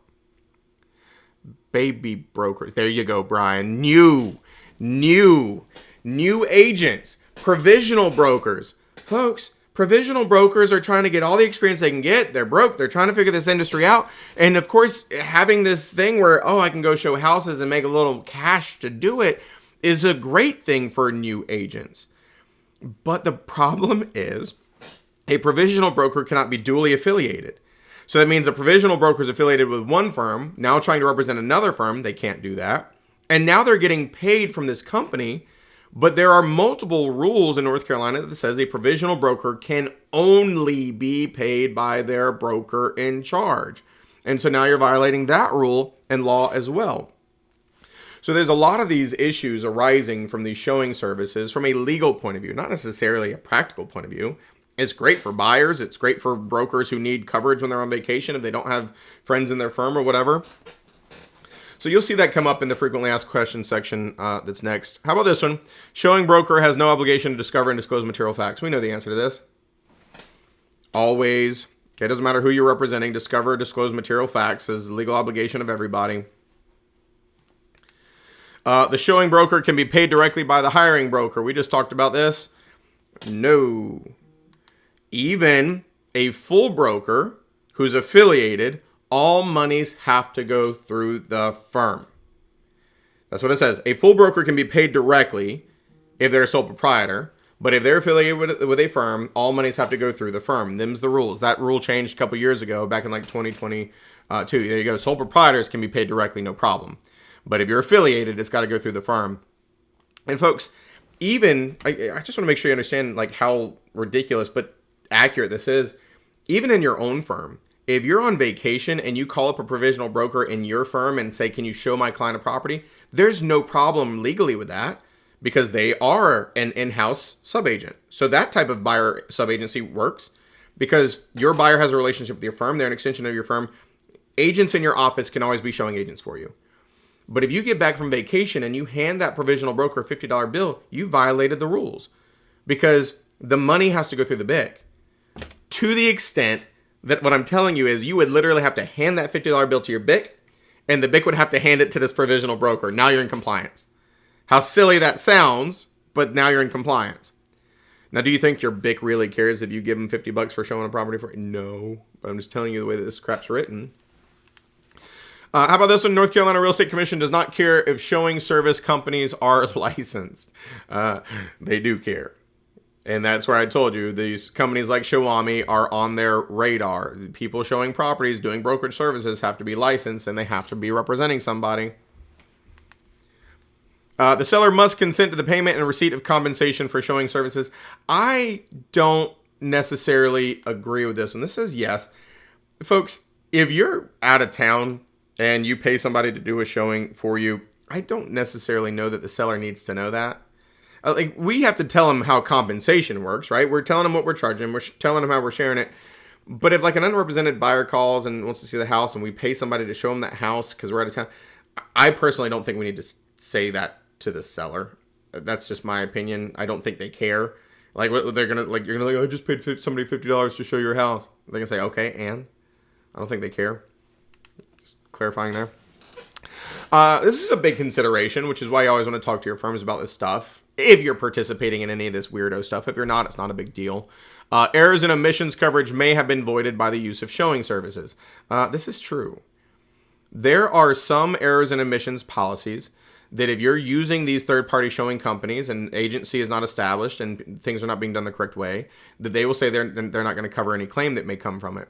They also are a lot of them that will not cover any E&O for dual agency. More specifically, though, it's what I like to call true dual agency, where one licensee is actually working with the buyer and the seller, not the firm, okay? Because you can have dual agency, and that's a whole other can of worms that people don't understand dual agency. But errors and omissions do not like true dual agency, and they'll typically not cover that. Provisional broker may be restricted from acting for two brokerages. We just said this. Yes. A provisional broker cannot be duly affiliated with two brokerages, except there is one exception that was put into place a couple years ago. They can be duly affiliated with a team BIC and an office BIC as long as they're in the same physical office location. That's the only exception, but they cannot be duly affiliated. A full broker can have as many affiliations as they want. They just need verbal permission from their BICs, which would mean, that they're okay with it. Last one here, showing brokers may affiliate with an unlicensed entity in order to provide brokerage services. Yet again, no. In order to do brokerage services, a license is necessary. Let's get into our next fun-filled section here.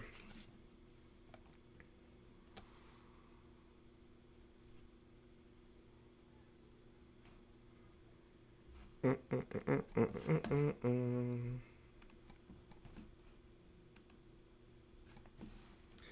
was going to try to do the same beginning introductory video. We're not going to watch the main introductory video every single time, but we will watch the section introductory video. So let's skip.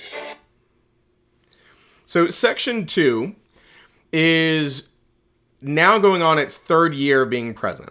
About 3 years ago, they introduced this as a category in the update, and I'm pretty sure they're going to keep it forever. So this is the North Carolina Real Estate Commission most frequently asked questions. In other words, licensees, aspiring licensees, and other people reach out to the commission either via email or phone call, and they ask questions. And because they're getting these questions a lot, they're like, well, hey, maybe we should clarify these. Because if it's more than one person asking, maybe we just need to touch on this. So these always have some good little nuggets. And, you know, they kind of run the gambit from all kinds of different things, as you'll see in this section. So keeping with the Hollywood and red carpet theme, these are all videos, little interviews. But here's your introductory video to this section.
Lots of different topics coming up in here. Like I said, kind of runs the gambit from one end to the other. Of course, let's start with the obvious. In order to reach out to the commission, you got to know how to do so. So hopefully every single one of us in this room is familiar with the website, ncrec.gov, which is where you can reach out to them. You can get information. You can access certain things. That's where all the forms are housed as well that you may need. Of course, the website also contains Alfred, which is their AI chatbot they rolled out last year, kind of like the DMV has. You can communicate with it. It talks about your license. It can link you to articles and stuff. I think it's still learning, but it's pretty good. You can also reach out to them via email if you know which department and which email you need to reach out to. And last but definitely not least, you can call them. If you call the North Carolina Real Estate Commission, you are always going to be asked where they can direct your call, and it's typically one of two different departments. License services, which would be if you have a question about where do I find my pocket card? Have I taken all my classes? How do I reactivate? What's my license number? Anything like that.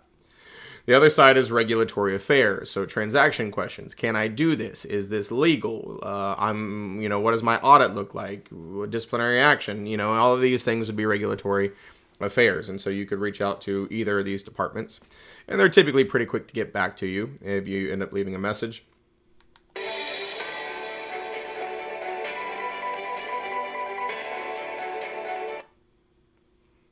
Still learning where some of these sound bites are. That one caught me off guard a little bit.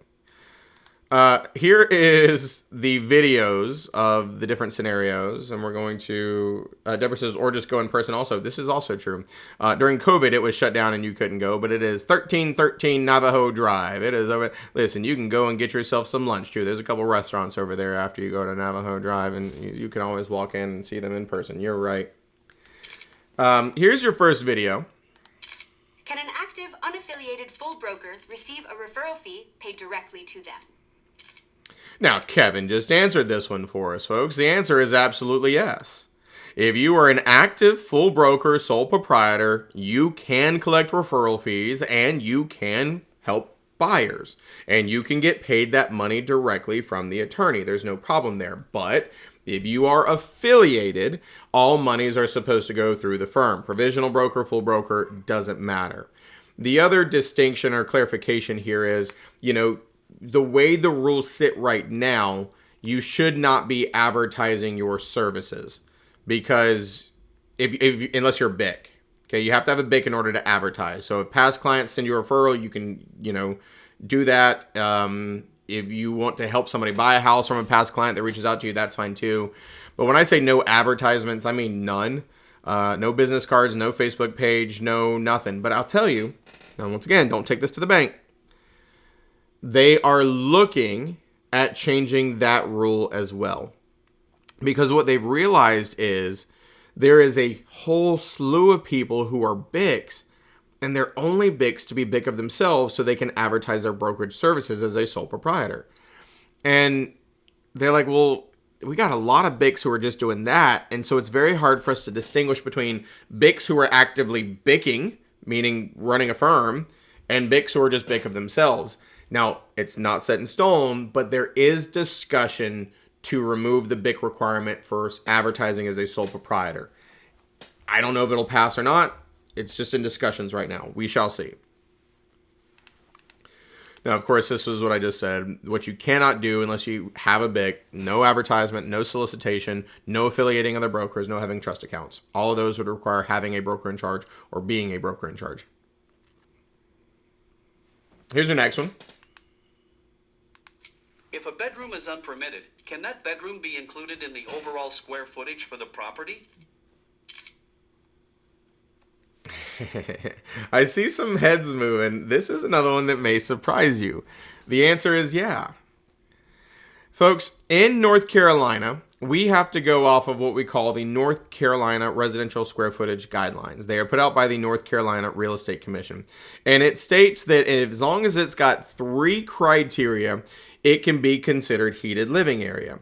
And that is heated by a permanent heat source, finished, meaning like finishes to the rest of the house, and directly accessible from other heated living area.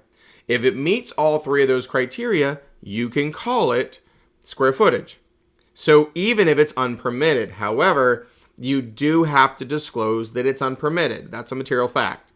So if you've got a house that's 3,000 square feet and one room is 600 square feet and that's unpermitted space, you could call it a 3,000 square foot home, but you would need to note in the agent remarks, 600 square feet are unpermitted in this room. Still meets the residential square footage guidelines.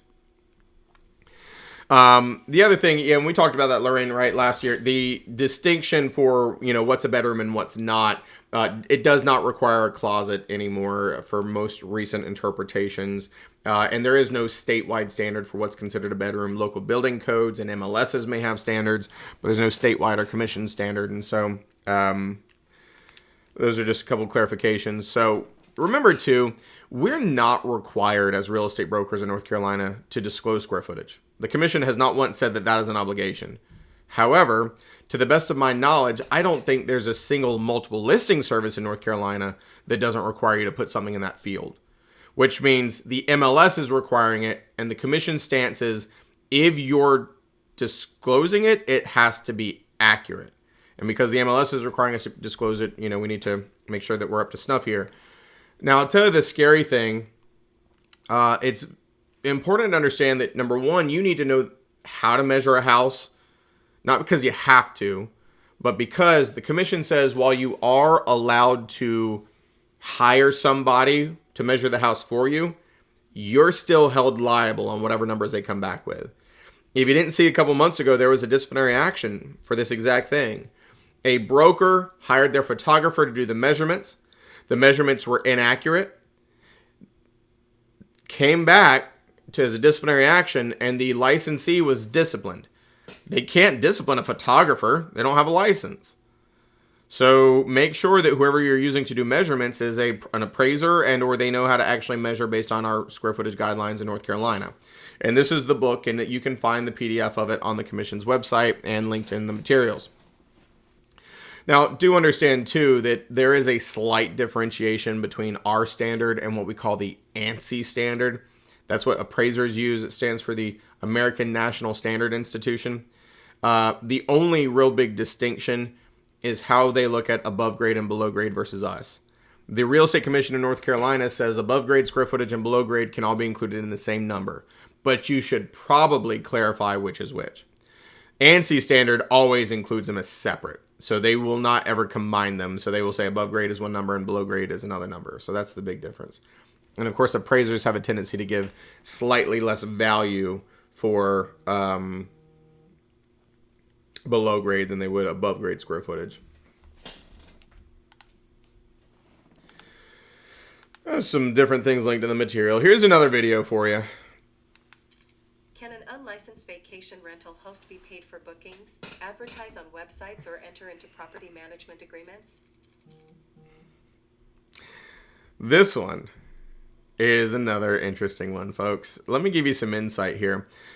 Sometimes these topics of discussion come from the fact that the North Carolina Real Estate Commission members, or more specifically the staff members, not the commission members, but I suppose both, are real people.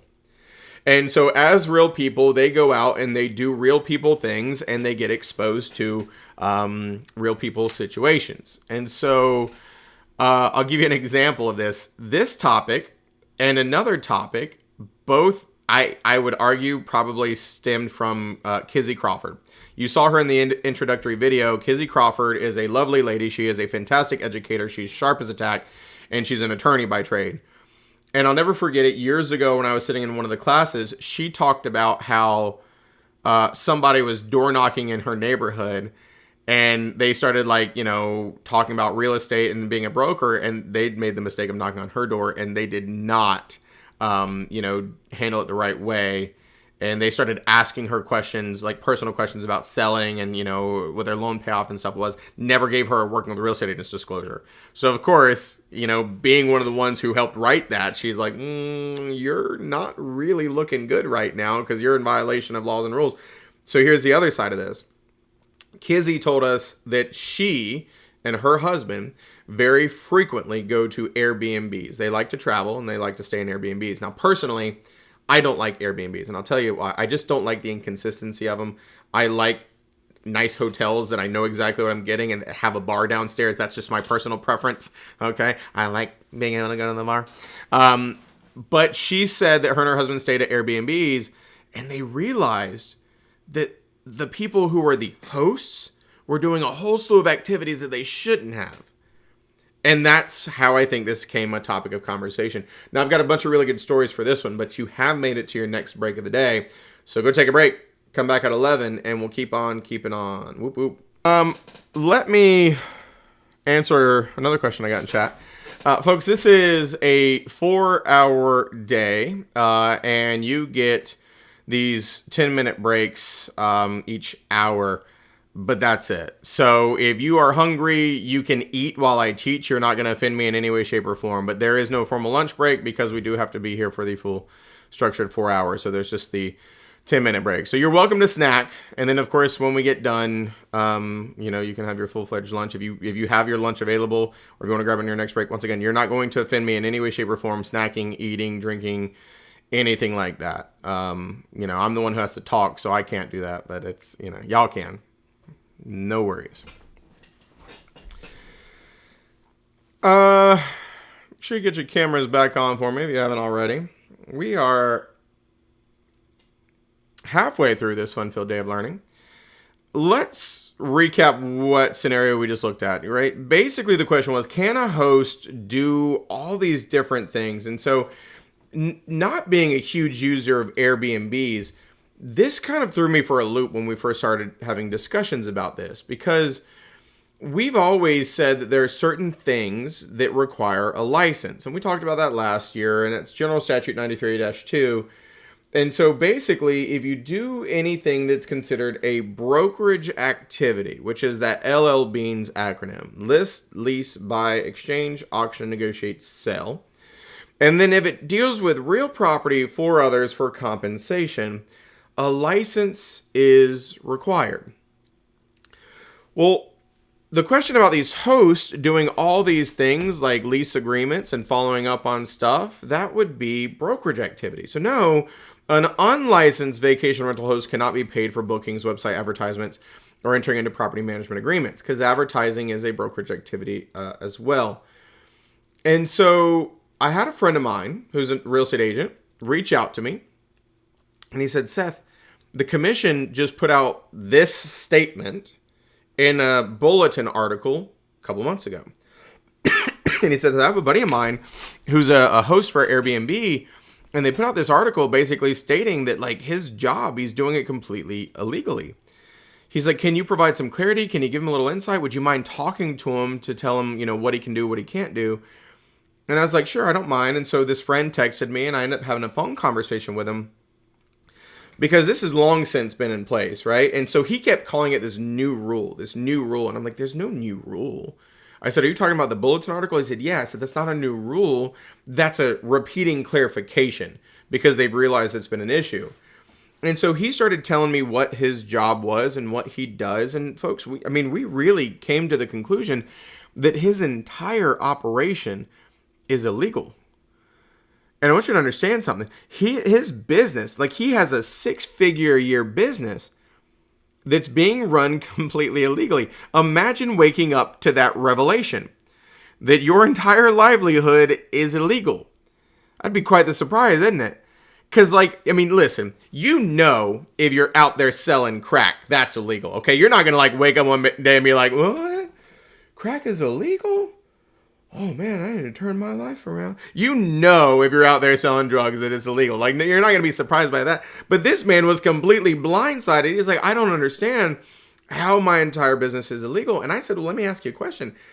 How did you get into what you're doing? And not once did you ever think, maybe I need a real estate license? And he had a good answer, believe it or not. He owned a property on the lake, and he turned his property into a short-term rental. And what he did was obviously create a platform with Airbnb and rented it out. And so he advertised it, he made it look pretty, he themed it, and he was making a killing on that short-term rental. It was always busy. And several of the other neighbors around the lake also had their properties as short-term rentals, but they were not getting nearly as many bookings as he was. So they started reaching out, man, why are you doing so well and we're not? And it's all in the way that he advertised it and all in the way that he posted it and, the things that he did. So they basically hired him to set them up the same way. So it started as him just basically doing it for his neighbors, but now he's getting paid to be a host for other people. Him doing it for himself is fine, because your own property has always been an exemption from needing a license. But he's dealing with real property for others for compensation, advertising, charging monies, signing lease agreements, handling, a bunch of different things. And so before he knew it, he's probably making like $15,000 a month doing this for so many different people. But it's all completely illegal. And so he's like, well, what do I do? And I gave him 2 options. The first one was kind of silly, because I said, you can hire somebody to basically be the property manager, and then you would be an employee of that. And then there's certain things you can do without being in violation. But you're basically giving your entire business to somebody else and saying they're the top dog and you're second banana. You probably don't want to do that. He said, what's my other option? I said, get a license. Take the freaking 75-hour course, okay? Go get your real estate license. Find a BIC who's okay with what you're doing, and activate underneath them and continue doing what you're doing with the supervision of a BIC until 2 years go by, and then be your own BIC. That's the easiest thing to do. Take the freaking course. So there are always certain things that people can do in certain situations without needing a license. But these hosting situations are almost certainly crossing that line. And so the 2 distinctions I told you, if you're doing it for yourself, you never need a license. You can rent out your own property. You can, be a for sale by owner without a license. All that's okay. But if there's a broker property manager handling a property on behalf of somebody else, they're fine because they're a broker. But that broker can hire an employee to work underneath them, and that unlicensed employee can do certain things, like show the property for rent, like collect rent monies and tenant security deposits, answer basic tenant questions, things of that nature. So a lot of these hosts on these short-term platforms are unlicensed, which means they're doing it illegally. And my last recommendation to this guy after our conversation, I said, lay low for a while. I said, you just better hope that before you get your license, you don't get caught. That's the biggest thing. Remember, I'm not the commission. I teach the laws and rules. I don't enforce them. So I said, just lay low. Don't call the commission. Don't get on their radar. Don't do anything. Here's your next question. Or your next little video. If an occupant participated in criminal activity at a property, is the criminal activity considered a material fact? This one's kind of... yeah. Aren't these little robot avatar people hilarious? I made fun of them last year. I think we're all just kind of like used to seeing them.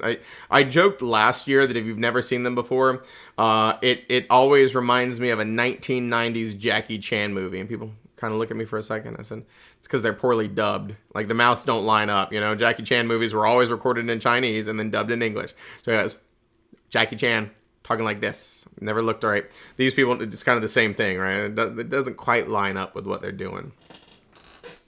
Lorraine says, depends what the act was. I completely agree. Best answer. Depends. Criminal activity in and of itself falls under our stigmatized categories. In North Carolina, we have these grouping of stigmatized items that are deemed undesirable by society, but not necessarily a material fact, like criminal activity, haunted, death, sex offenders. Okay, those four are not material facts in North Carolina. You can talk about them if you want to, with the exception, we've always stated, of whether somebody has had or died from AIDS or HIV, because that is protected under fair housing under the disability and handicapping condition. But everything else is fair game. So going back to what Lorraine said, depends on what the act was. If it's going to be something that has damaged the property from a toxic chemical, from a destruction, from a, any kind of consideration like that, that'd be a material fact. And of course, we have always said that meth labs are a material fact. And they are a material fact for life. That home was once used to manufacture meth. Going back to what we were just talking about with short-term rentals, unfortunately, one of the biggest things that's happening right now is meth manufacturers are using short-term rentals. They'll rent out Airbnbs for months at a time, and they'll set up their whole meth lab and destroy these houses, and then they'll just go on about their way. And now you've got these major cleanups needed for these, rentals, which is a very big detriment to the industry. But so meth lab's absolute material fact, but not all criminal activity would be. You can actually look in the linked material to the DEA's website, and you can see a map of all of the meth labs they have found and or shut down. Spoiler alert, there's a lot. Like way more in North Carolina than I knew of. Like if you look at that, like it's crazy how many meth labs there were in North Carolina over the past decade. Here's the next one. Does a broker have to disclose they are licensed when selling their own property? This one's going to surprise you. The answer is no. Give me a second. Okay, don't throw anything. Don't throw anything at me. Give me a second. Okay, I'm going to explain. Because listen, I told you that I'm very vocal when I'm hanging out with the commission. And I just like y'all, I'm like, yeah, of course they do. And they're like, no. I'm like, well, hold on. So here's the clarification, okay? The Realtor Code of Ethics requires us to. The Code of Ethics says we should always disclose when we're selling our own property. We should always disclose any personal relationships with any clients we're working for. So we're supposed to as Realtor members. However, the North Carolina Real Estate Commission is stating that there is no law or rule requiring us to do so. But here's what drove me nuts, because I distinctly remember at some point in my education career reading a statement in the License on Commission rulebook that states that we only had to disclose it if we were the seller and the listing agent. But I couldn't find it. Because just like y'all, when they told me no in the Update Instructor Seminar, I'm like, that's not true. And I grabbed the License on rulebook and I stopped paying attention. I started flipping through it for like the next 10 minutes trying to find where it was required. I couldn't find it. I'm not saying it's not in there, but I'm telling you the easiest answer is the law does not require us to disclose that we are a real estate professional. The Code of Ethics does, so just do it. It's just the easiest thing to be transparent in the transaction. Do it, even though the law doesn't require it, because you're probably a Realtor member and, required to do it that way anyway. And regardless, we do have to disclose material facts. So if you're selling your own home, you have to sing like a bird on the good, the bad, the ugly. The best recommendation I've heard of for us selling our own homes is to have a pre-listing home inspection before we list it, just so it doesn't ever seem like we were hiding anything on our own homes, which of course is a bigger burden because We're going to be held to a higher standard and have to do some more repairs probably, but whatever. Here's your next one. Does safeguarding the property of others include keys? We know this. Yeah. That should go without saying. Folks, when we're dealing with safeguarding the property, whether you're the listing agent, the buyer's agent, we are responsible for keeping track of keys, keeping track of checks, keeping track of documents. That's just part of our job. And I'll tell you, I think if you've ever done this, like we can all agree, even if you haven't done this, you can picture this. Imagine going out on a weekend and you've got 3 different sets of buyers. Yay, you. It's good to be busy as a real estate agent, right? And some are from in town, some are from out of town, and you schedule them all on the same day because there's really nothing else you can do. So you got showings in the morning with one group of buyers. You got showings midday with another group of buyers. You got showings in the afternoons with another group of buyers.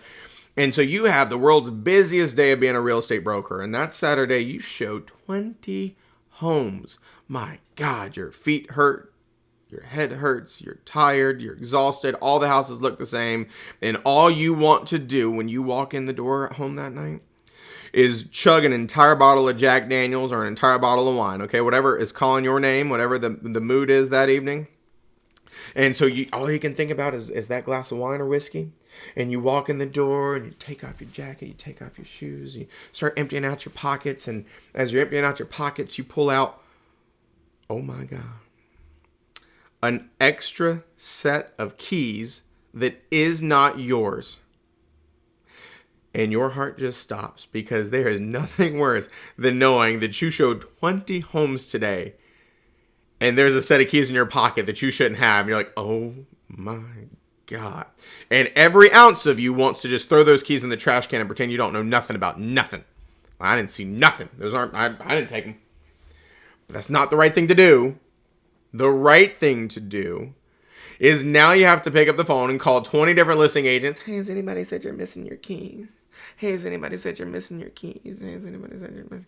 And then when you find them, now you better hope it's only 5 minutes away from your house, but you've been showing properties all over God's green earth, and you're about to drive 40 minutes to take these keys back. And even worse than that, that may not be the end of it. You know why? Because some sellers are going to ask that you have their house rekeyed because they don't like the fact that you have been away from their house for 6+ hours with their keys. Who's to say you didn't make copies of them? Folks, you only make that mistake once in your career. I promise you do. Because every single showing after that, your clients are going to try to talk to you while you're putting the keys up. And you're like, shh, stop it. Lock the door, in the lockbox, close the lockbox, change the combination, take a picture. What were we saying?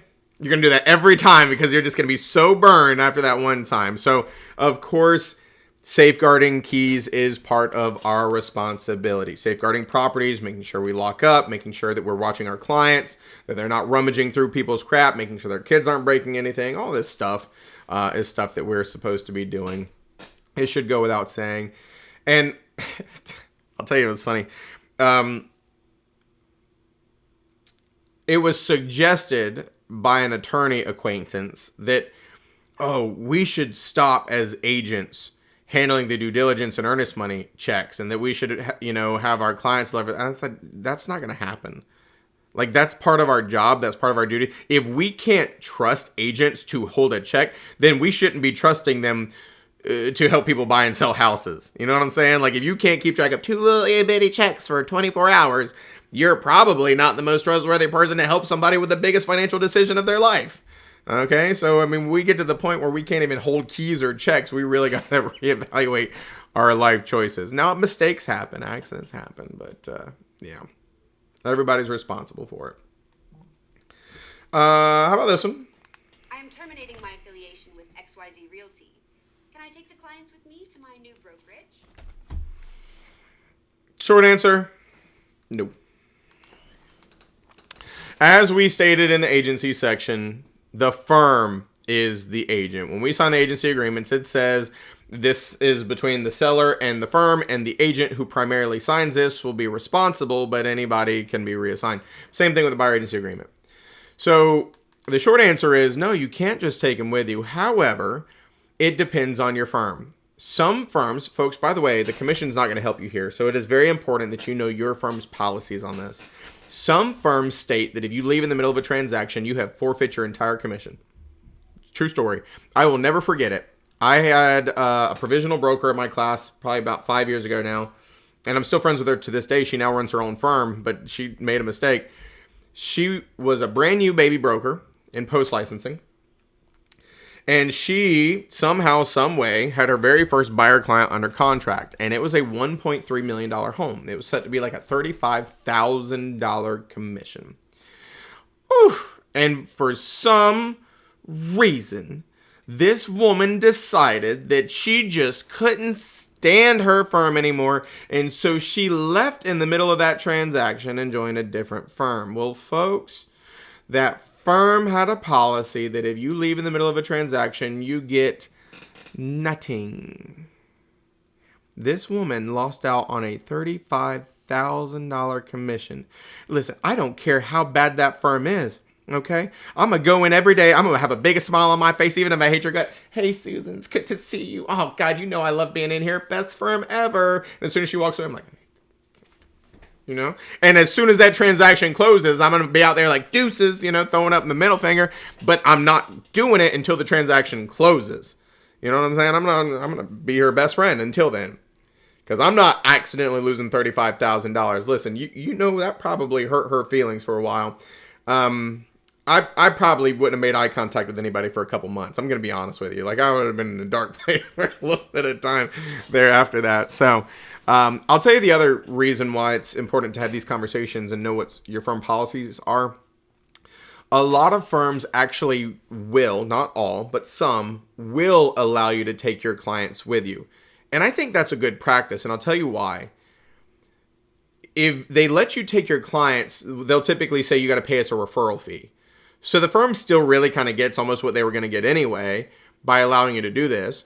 They have to understand that this client wanted to work with you, not the firm. And so they're going to, have a better relationship with you than getting reassigned. But there are so many firms that drop the ball on reassigning people. And so, what's the point?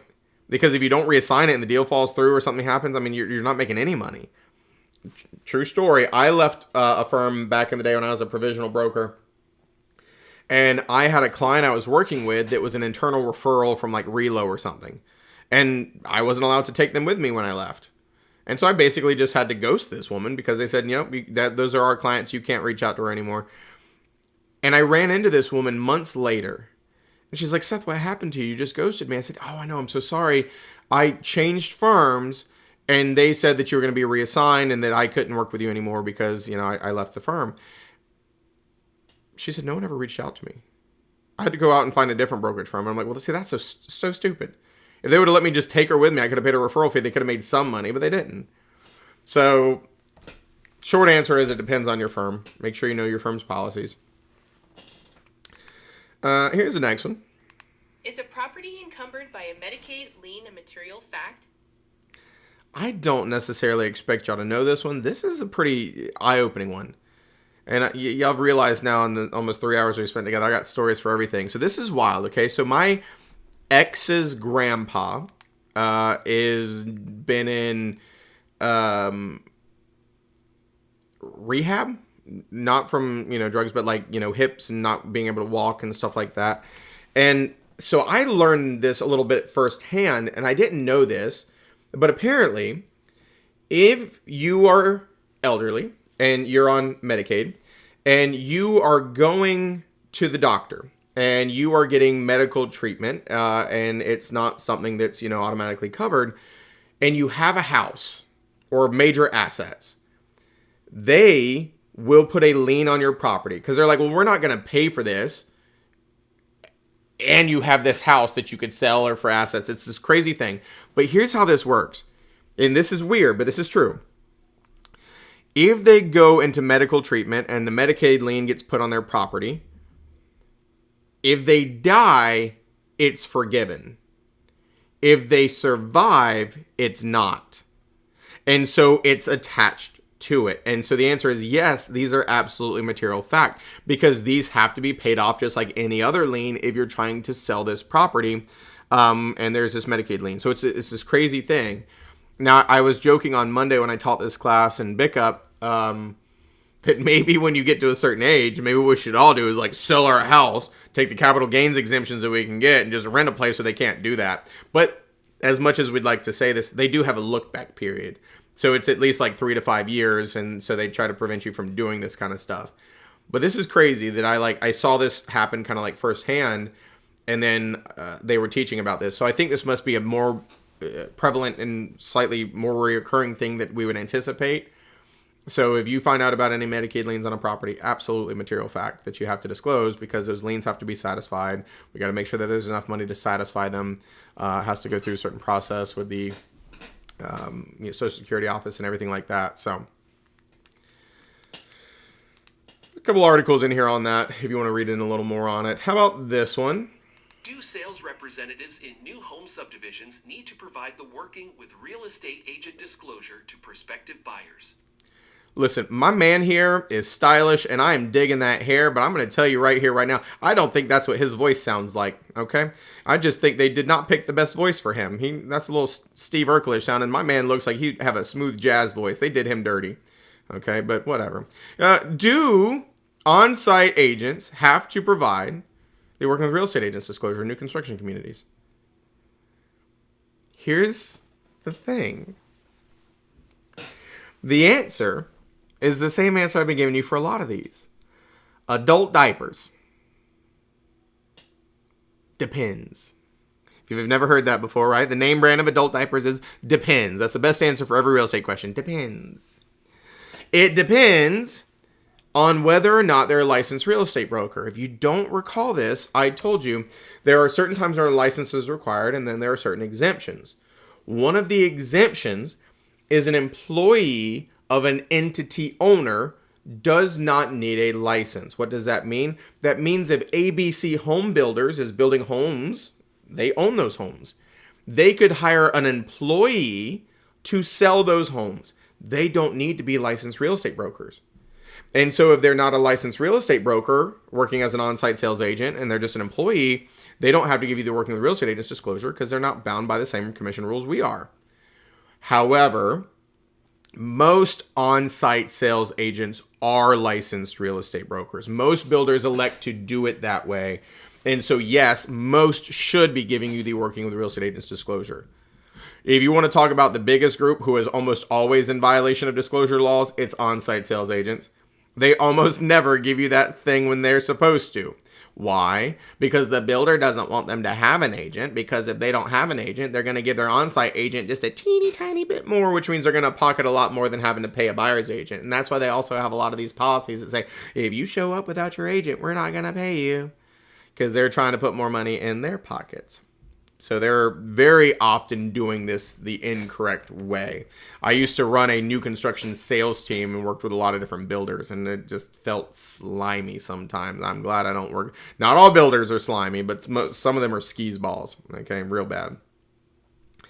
Hey, speaking of skis balls, folks, I don't know if y'all remember. Now, I'm not going to name any names, but do y'all remember back during COVID when the houses were selling so rapidly, there was actually a builder who was sending out letters to potential buyers, and it basically said something along the lines of, if you fire your agent, we will give you more money at closing towards closing costs. The builder actually sent that email out in writing. Now, I'm not going to name any names, but it may or may not have rhymed with smamar. You know what I'm saying? But lest we forget how some of them do us dirty. Okay, and then they come back around, oh no, we're offering compensation again. Yeah, you have to now. Turds. So, here's your next one. Must a seller or listing agent offer buyer agent compensation?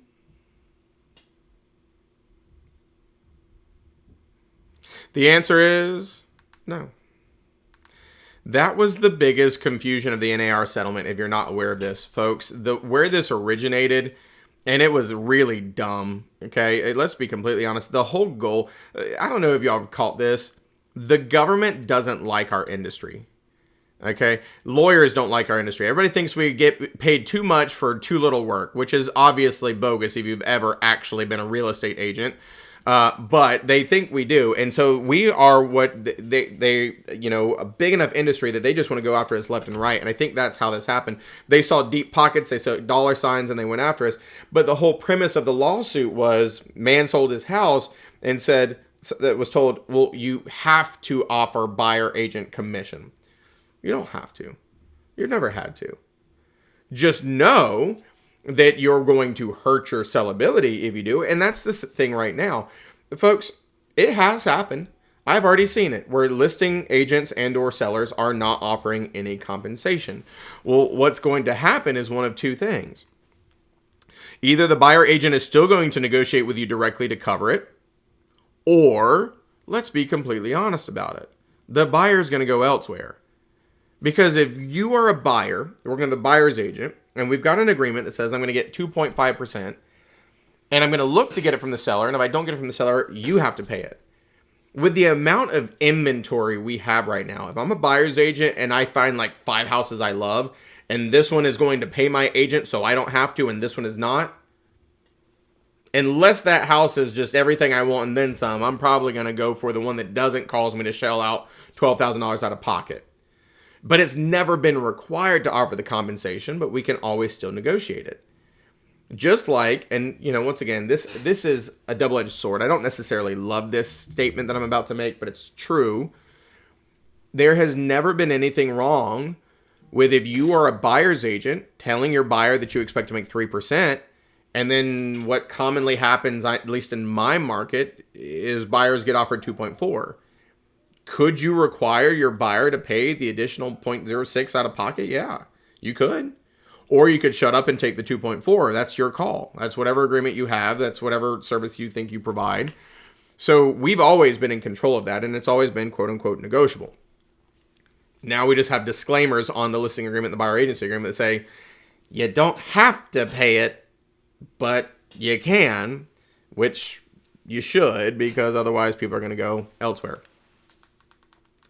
So these are obviously individually negotiated, and of course firms have different practices, markets have different norms. I still to this day don't know why markets have different norms, and I know that word is dangerous, but I know personally when I do transactions up in Durham, if somebody takes a 6% listing, it's typically 3 and 3. In the triangle, my entire career, I've very historically seen like at a 6% listing, it's 3.6 and 2.4 for the listing firm and the selling firm getting 2.4. So I don't know why. I don't know. Last question for this scenario, then we'll move into the next section. I am verifying the accuracy of a broker's license status prior to hiring them for brokerage services. Is the information on the commission's website accurate? The answer is yes. We hope, anyway. The information is only as good as the input. Folks, here's the thing. And I'll remind you of this at the end of the class. It's really important that sometime next week you all go online to check that these classes get posted. Why? Because sometimes people give me the wrong license numbers, and so you want to check early in the year to make sure your stuff is good. But otherwise, the information on the commission is accurate. Once upon a time, if you were inactive, you didn't show up in their searches. Thankfully, they fixed that. But you can look up your record. You can see if you're active. You can see if you're inactive. You can see if you're BIC eligible. You can look at your online record to see if you've taken classes. So this is how we would verify our statuses and other people's statuses that we are working with. So the commission website is great for that. That's the end of the frequently asked question section. Let me get your next section pulled up here.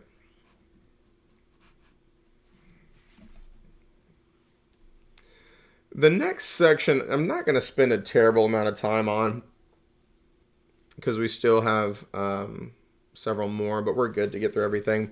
In previous years, I feel like it was impossible to get through absolutely every single slide and or all the information because there's just so much of it. This year, I feel like, some of these sections are so short that I can really go into in depth with like these agency and the frequently asked question one. Because the other ones we can kind of go by, very rapidly. So I'm not really worried about getting through everything in this one. This one is fair housing. And so lots of things to be said. Let me give you the introductory video, and then I'll kind of give you a little insight. Not this one. This one.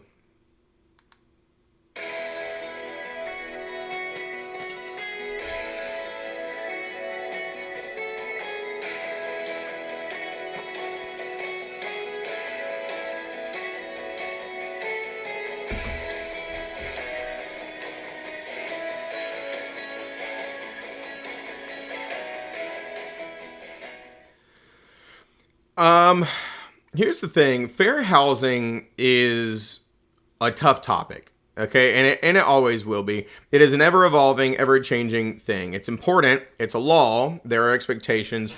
But HUD will change their outlook on stuff every single day. And so in previous years, we've talked about fair housing where there hasn't been much changes. There are changes happening, and there's also just some clarifications on things that have happened that maybe we didn't talk about in the past. So a couple different topics we're going to talk about, like fair housing cases, screening guidelines and criteria for rental applicants, and FHA loan limits. And I'm not going to spend too much time here, but there are new loan limits under HUD announcing for FHA, single-family Title II forward and home equity conversion mortgage for people with less than perfect credit and with limited cash for down payment. I'm not going to go into crazy detail, but the limits were raised, obviously, to kind of go with the trend of things and the way that the housing market has gone up. You can go and look up all of these links in the material if you want to see what the limits are. Of course, we all have loan officers that we hopefully have conversations with and can keep us up to date on the programs and what would be best for our clients and things like that. So there are updates to it. This happens, it's good, they're better. When we're dealing with the Fair Housing Act, okay, not to be confused with FHA loans. FHA is the Federal Housing Administration. Fair Housing Act is, of course, the discrimination laws dealing with housing. One of the biggest things is, of course, us as real estate brokers, we always have to abide by fair housing. That's in our laws and rules. It's an expectation of us. Residential property landlords also have to abide by them. There are exceptions to fair housing, though.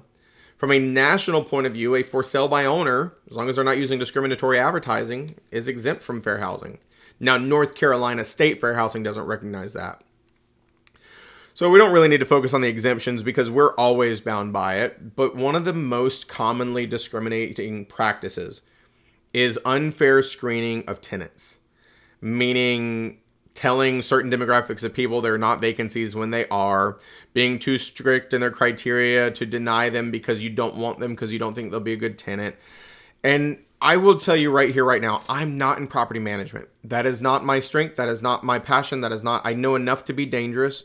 So if you're in property management, this section is going to apply to you a little bit more. And I can tell you that I would say that property management is a CYA topic. Not cover your tuckus, okay? Contact your attorney. There are so many laws and rules that play into fair housing. And if you're not careful, you're going to be the next topic of conversation in a fair housing training section. Okay, you don't want to be that guy.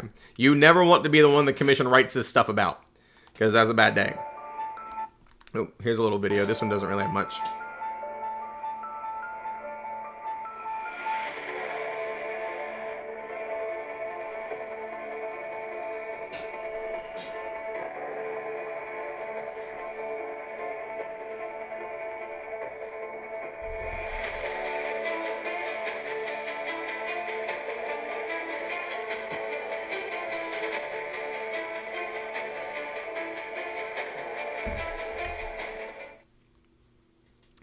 So this one's going to have some more yes and no scenarios, and we'll have some videos kind of towards the end of this section.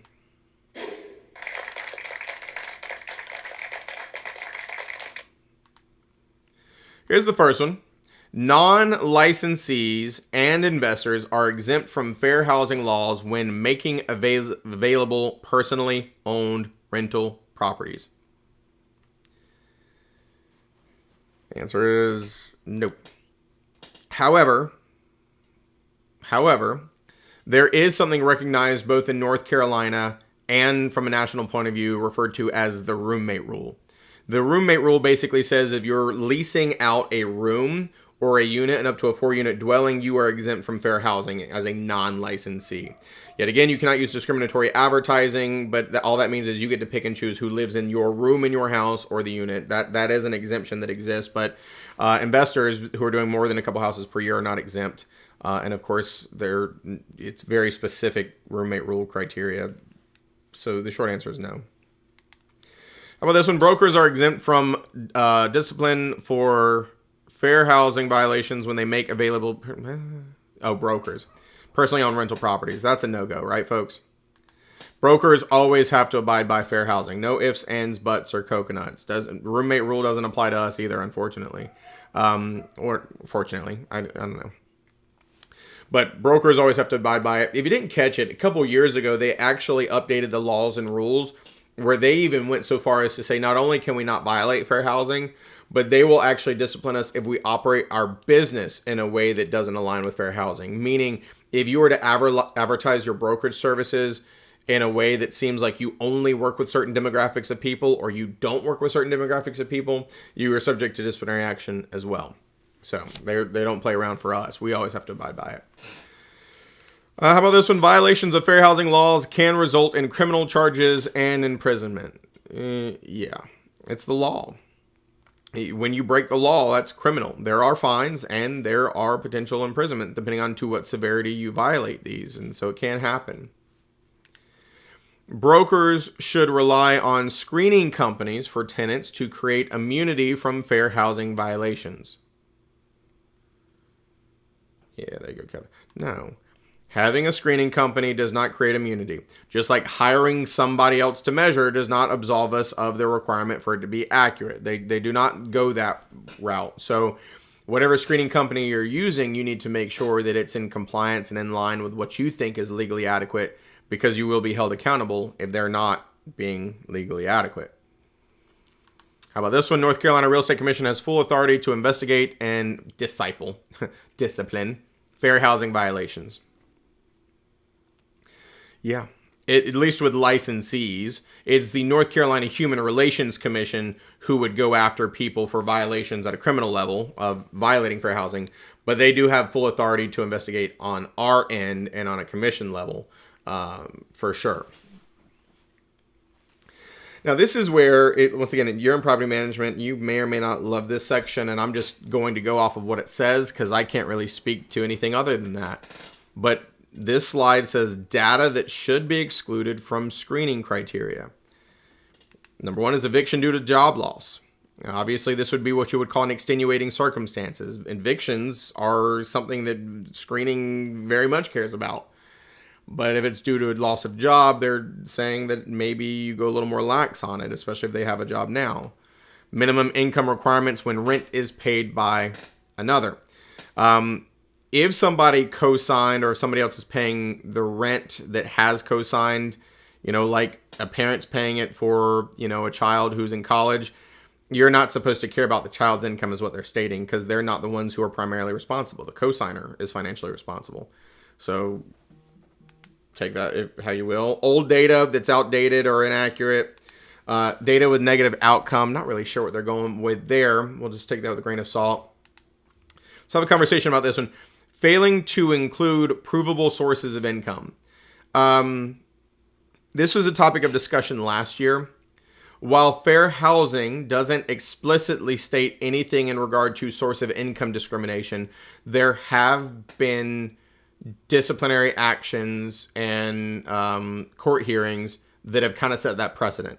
So what we're talking about here is when a landlord says something like you have to make 3 times rent or 4 times rent, but then they will not consider things like disability payments because those are income and you are making them. Just because it's not a job doesn't mean that it's not income. So if they're not including disability payments in that consideration, that could be a problem. And of course, the other one that we talked about last year was Section 8, or in other words, the Housing Choice Voucher Program, where the government is providing subsidies to people who qualify, which means it's consistent portions of their rent paid by the government. Not that it's a legal requirement that you have to allow Section 8 or, Housing Choice Voucher programs, but there have been a lot of municipalities that have cracked down on source of income discrimination, even in North Carolina, like Chapel Hill, Charlotte, Mecklenburg County, and Winston-Salem, just to name a few. Now, with tenant screening services, it is very common for property management companies and property managers to use these, and the typical data they look at was what you'd think: credit history, eviction records, criminal backgrounds, past foreclosures, debt information, telephone numbers associated with them. All that's very common. The problem becomes that these are kind of like the automated underwriting systems where you spit in the criteria and it spits out a yes or a no. And so these kind of spit out numbers. It's pass-fail based on what the algorithm comes up with and what their probability of paying the rent and paying on time is. Now, yet again, not my area of expertise. I'm going to show you what one of these forms kind of looks like. And this is where what the commission is stating and what HUD is guiding us to is not be so black and white here, but to see the gray for extenuating circumstances. So, yet again, inaccurate data should be corrected and considered. Irrelevant data should be left out and not considered. These are just some of those things that they want us to take into consideration here. But here's what a report looks like. And so you can see that they've got all this data plugged in, the income, months at residence, months at employment, what the rent is. Of course, rent to income, accept, score, reject. So they're financially okay, but there's certain things that are putting them in the reject category. And you see they've got this kind of grading scale, 0 to 59, reject, 60 to 79, conditional, and then anything above an 80 to 100 would be acceptable. And this is kind of what the report's spitting out. And credit history report, they look at all these things. Rent to income exceeds requirement. Time at residence exceeds requirement. And I can never remember what is on here, applicant current address, that causes them to be a reject. But this is where the suggestion is, if there's something that's an outlying circumstance like, previous eviction due to a loss of a job, that maybe you should consider it and have an internal review process for these things.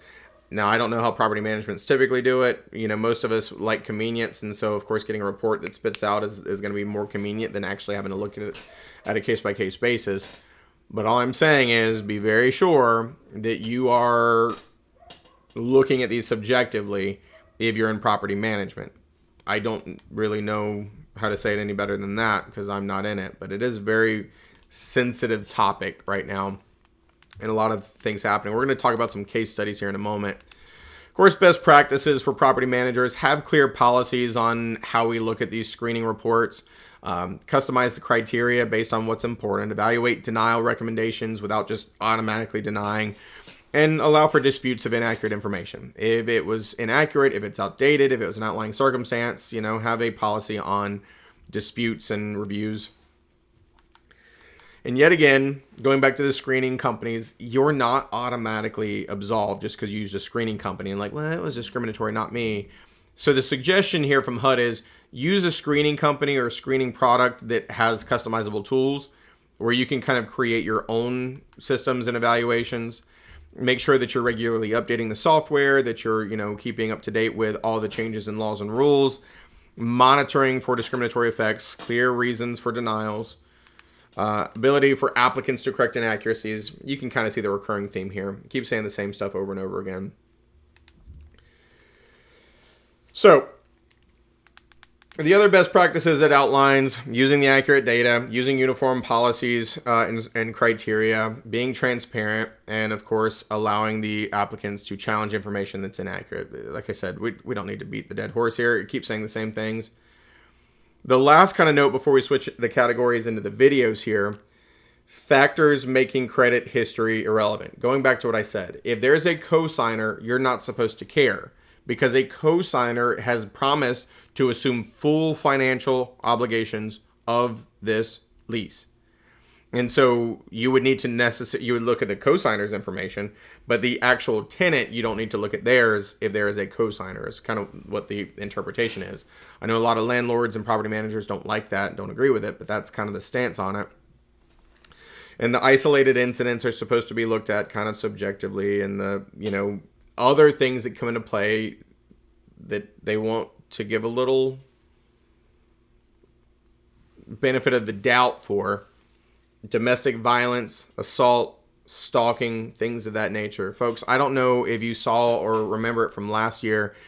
In the fair housing section, there was a discussion where a woman was almost killed. Her and her kids were in an apartment, and she had an estranged ex, and the ex hired somebody to come and shoot up their apartment. Thank God nobody was hurt or killed, but she asked the apartment complex to move to a different unit, so they didn't know where she lived, and they denied it.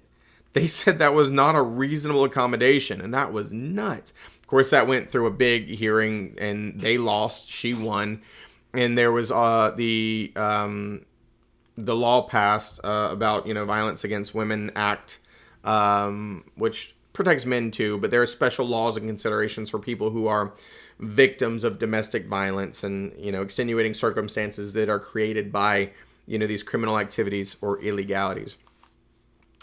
Now, I'll tell you one other really interesting thing about the education world.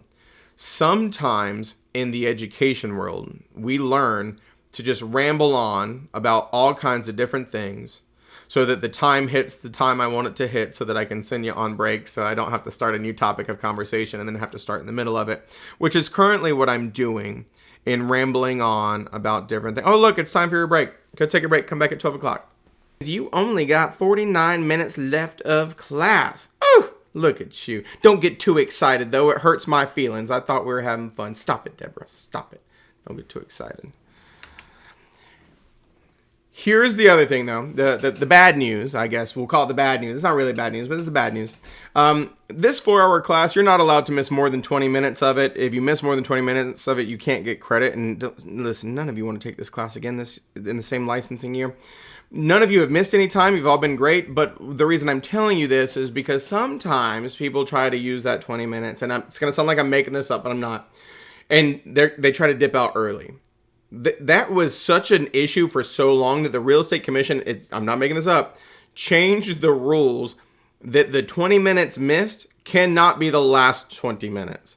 So please do not dip out early and think like, I didn't miss any time. I'm going out at 4:30. No, or 12:30. I mean, you got to listen. I'm going to get you out at 12:50. Okay. That means 48 minutes. Just hang out with me to the end and I'll get you credit and we'll move on and live to fight another day in real estate land, as they say. Let me answer the questions in the chat just because I think they're good questions. So the first one was, so you're telling me I cannot discriminate based on domestic violence. It's not the domestic violencer, right? You can discriminate against somebody who's had like criminal charges for, criminal conviction, should I say. But what we're saying is if somebody has moved a lot because they're a victim of domestic violence, we should not hold that moving a lot against them. And, same thing too, if they, had to terminate a lease early or something like that because of safety and domestic violence, we should give consideration to that and not just call it like a straight up, eviction. So that's the clarification piece there. And the other question was, I thought we could decide to not rent based on criminal records. Convictions. You can do a criminal background check and you can consider convictions. You are not allowed to consider arrest records because arresting and convicting are different things. So if they got arrested for something, but there's no conviction, you're not supposed to consider that. But if they're convicted of crimes, yes, you absolutely can. So criminal background checks are acceptable as long as it's part of a uniform screening criteria, and convictions are to be considered. Arrests are not, is the way that it goes. This is just a graph showing some different, issues and violations as investigated by different authorities. From rental, sales, advertising, there's a lot of numbers there. We don't need to spend time, but as you can see, that rentals make up the vast majority of, fair housing investigations and violations. Not the only, but the vast majority. So that's why we kind of talk so much about the rental side of things. Couple video scenarios for you just to kind of touch on some other fair housing topics. Here's your first one called Vargas versus Facebook.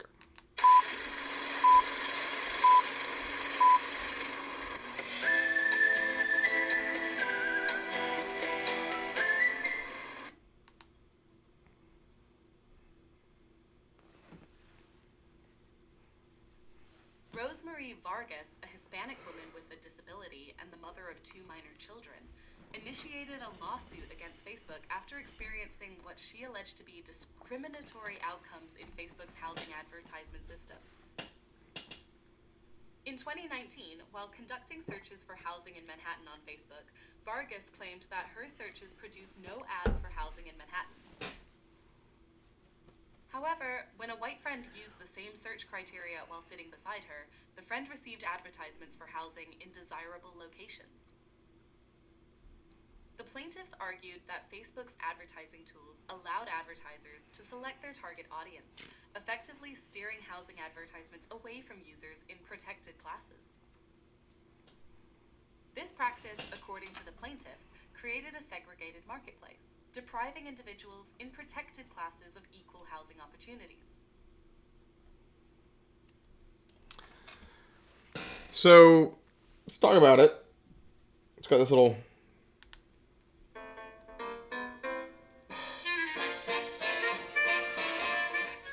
soundbite again. Folks, if you've ever done any advertising on Facebook, you are aware of the outcome of this court hearing. Because when we are advertising homes for sale, there is now a special category for housing.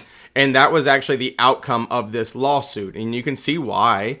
You know, it used to be that you could target any and every demographic you wanted. And what were landlords and people doing? Targeting what they thought would be a more desirable tenant, and ergo were discriminatory, and she figured that out.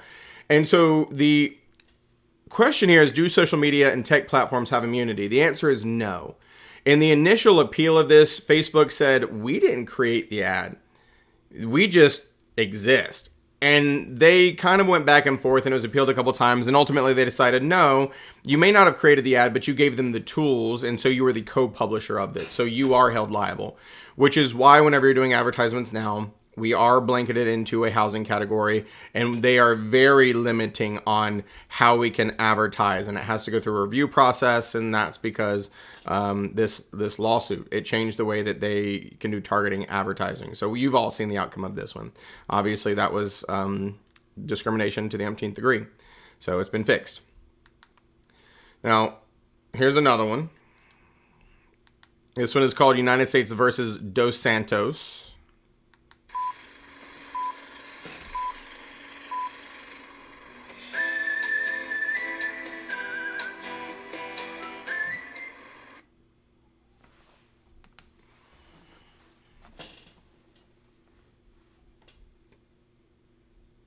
In United States versus Dos Santos, the DOJ alleged that a property manager in Chicopee, Massachusetts, had been sexually harassing female tenants since at least 2008.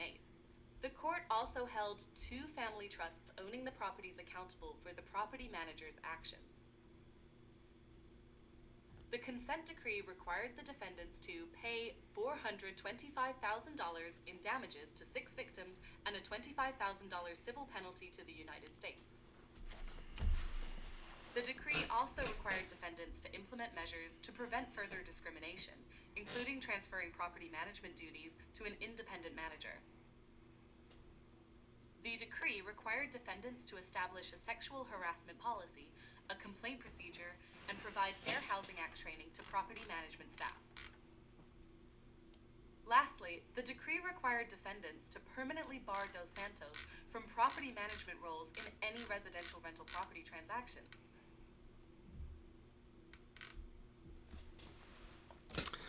So just like before, little soundbite here.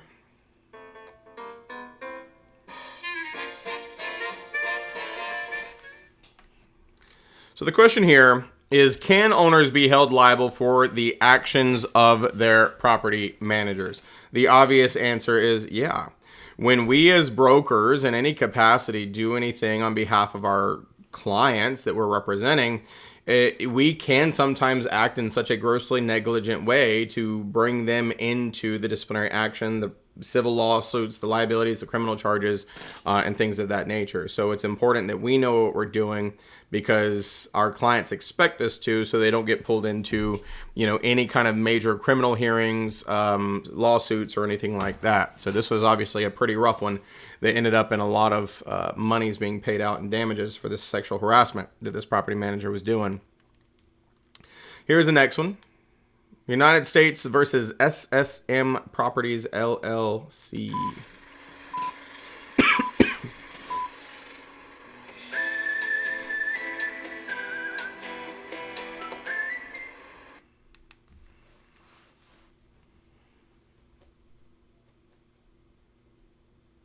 In United States versus SSM Properties, LLC, the DOJ alleged that the owners and manager of 3 apartment complexes in Pearl, Mississippi violated the Fair Housing Act by steering black tenants to one complex and falsely claiming no vacancies at the other 2. The consent decree requires the defendants to pay $110,000 in damages and attorney's fees plus $13,000 in civil penalties. In United States versus City of Hesperia and others, the DOJ alleged that the City of Hesperia and the San Bernardino County Sheriff's Department engaged in a pattern of discrimination against Black and Hispanic individuals through a crime-free rental housing program. The ordinance required landlords to submit prospective tenants' names to the sheriff for background checks so they could essentially deny housing to anyone with a criminal record. Further, the sheriff would also notify landlords if a current tenant had been in trouble, regardless of whether they had been arrested or convicted of a crime. Basically, law enforcement pressured property managers to evict people who had interactions with them.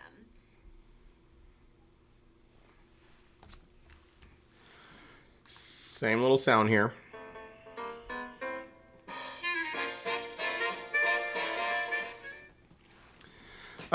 How important should arrest records be in making housing decisions? We just talked about this. You are not supposed to consider the arrest records. And obviously, this was quite an interesting setup where basically people were just being denied and or evicted left and right based on any interaction with the sheriff's office or the police. You know, we can all understand why criminal convictions would be a consideration because we want the, establishment to be maintained and safe. And, if somebody's got a criminal record, that makes it a little harder to ensure that. But an arrest is not a conviction, which is why we shouldn't be considering any arrest, only conviction. So convictions, okay, arrests are not. Here's, I think, the last video.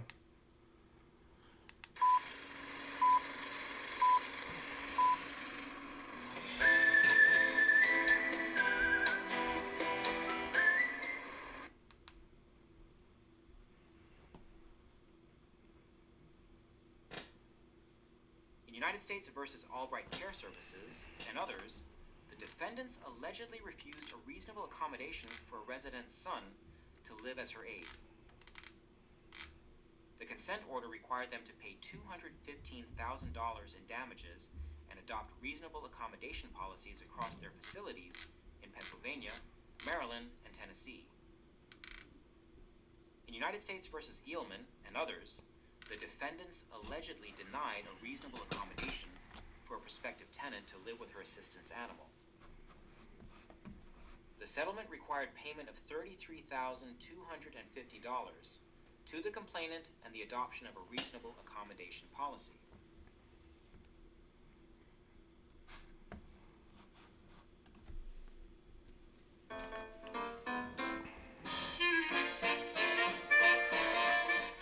Gonna be hearing that sound in my sleep tonight. All right, what is a reasonable accommodation has been a long topic of discussion in the fair housing. So this is nothing new, and I think most of us are pretty well versed in this.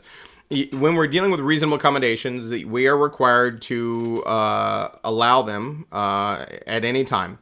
There is no time frame. They do not have to be made at the beginning of their tenancy. They do not have to be under certain special circumstances. And really and truthfully, the way we look at this is you would bear the burden of proving that something was not a reasonable accommodation. And so if somebody needs to install a wheelchair ramp on the front door, that's a reasonable accommodation. If they need to install a handlebar in the shower, that's a reasonable accommodation. If they need to, install a light connected to the doorbell because they're hearing impaired, these are all examples of what would be a reasonable accommodation, much like in the examples of, a live-in aid and or a service animal could be as well. What might not be a reasonable accommodation if you're living in a home, like renting a home from like the 1920s and you're wheelchair bound and you are asking them to modify every doorway to be at least 36 inches so that you can get through, that's probably not going to be reasonable because that is major structural modifications from a 1920s home. You would bear the burden of proving that it was too much. And the other thing is you cannot charge greater rent or greater security deposits by giving this accommodation. But you can negotiate what is called a restoration agreement that says they have to return the property to the way it was at the end of their lease. That is okay. So, there you go.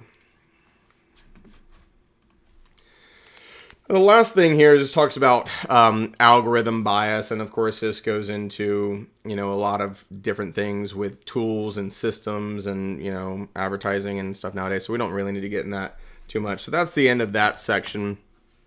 And of course, matters a lot more if you're in rentals, because as we see, rentals are the highest number of violations compared to any other demographic of real estate industry. Last two sections, short, sweet, simple, and we will fly through them. The next one is one that has also been recurring every year, and the reason is people just have a tendency to forget. So the next section is your laws and, your education section. Let me get it pulled up here.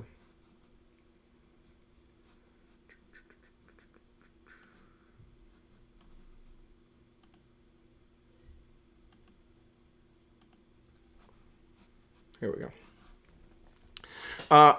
Licensing and education really and truthfully comes down to reminding you how you keep your license current and active. And I think there's two different ends of this, folks. There's the people who are brand new in the industry that are so bombarded with information because they had pre-licensing, and then they had an exam, and then they had another exam, then they had post-licensing, then they had to join a firm, then they had to, get training, then they had to, and those people just get so bombarded with so much information, they forget crap, right? I mean, it's just bound to happen. When you shove too much in, other stuff comes out. But the thing that's wild to me is every single year, and I'm not making fun of anybody, so if this is you, please don't be offended. It's just the matter of fact thing. There are people who have been licensed for 40 years plus. And like, which classes do I need to take? When do I have to pay? How much do I have to pay? You've been doing it for 40 years. You haven't figured it out by now? It hasn't changed. Every single year, 4 hours of update, 4 hours of elective by June 10th. Every single year, pay $45 before June 30th. And you can pay it as early as May 15th. Now, I'll give you another spoiler alert if you haven't seen this. Your renewal fees are going up. Do you see this? You didn't. Don't panic. By statute, it is limited to no more than a $5 increase in any given year. It's going up to $50. So next year, it will probably be 50 when we renew. They will probably pass. It's not been passed yet, but it's up in the public review period. Because listen, the commission only has millions of dollars in assets already stored away. Of course, they need more of our money while we're all just struggling in these crazy times, right? And it's ruthless. I mean, $5, whatever, but it's going up. So. Here is your little introductory video to this section, even though I really just told you everything you need to know about this section, if we're being honest. There's a couple more little tidbits here, but...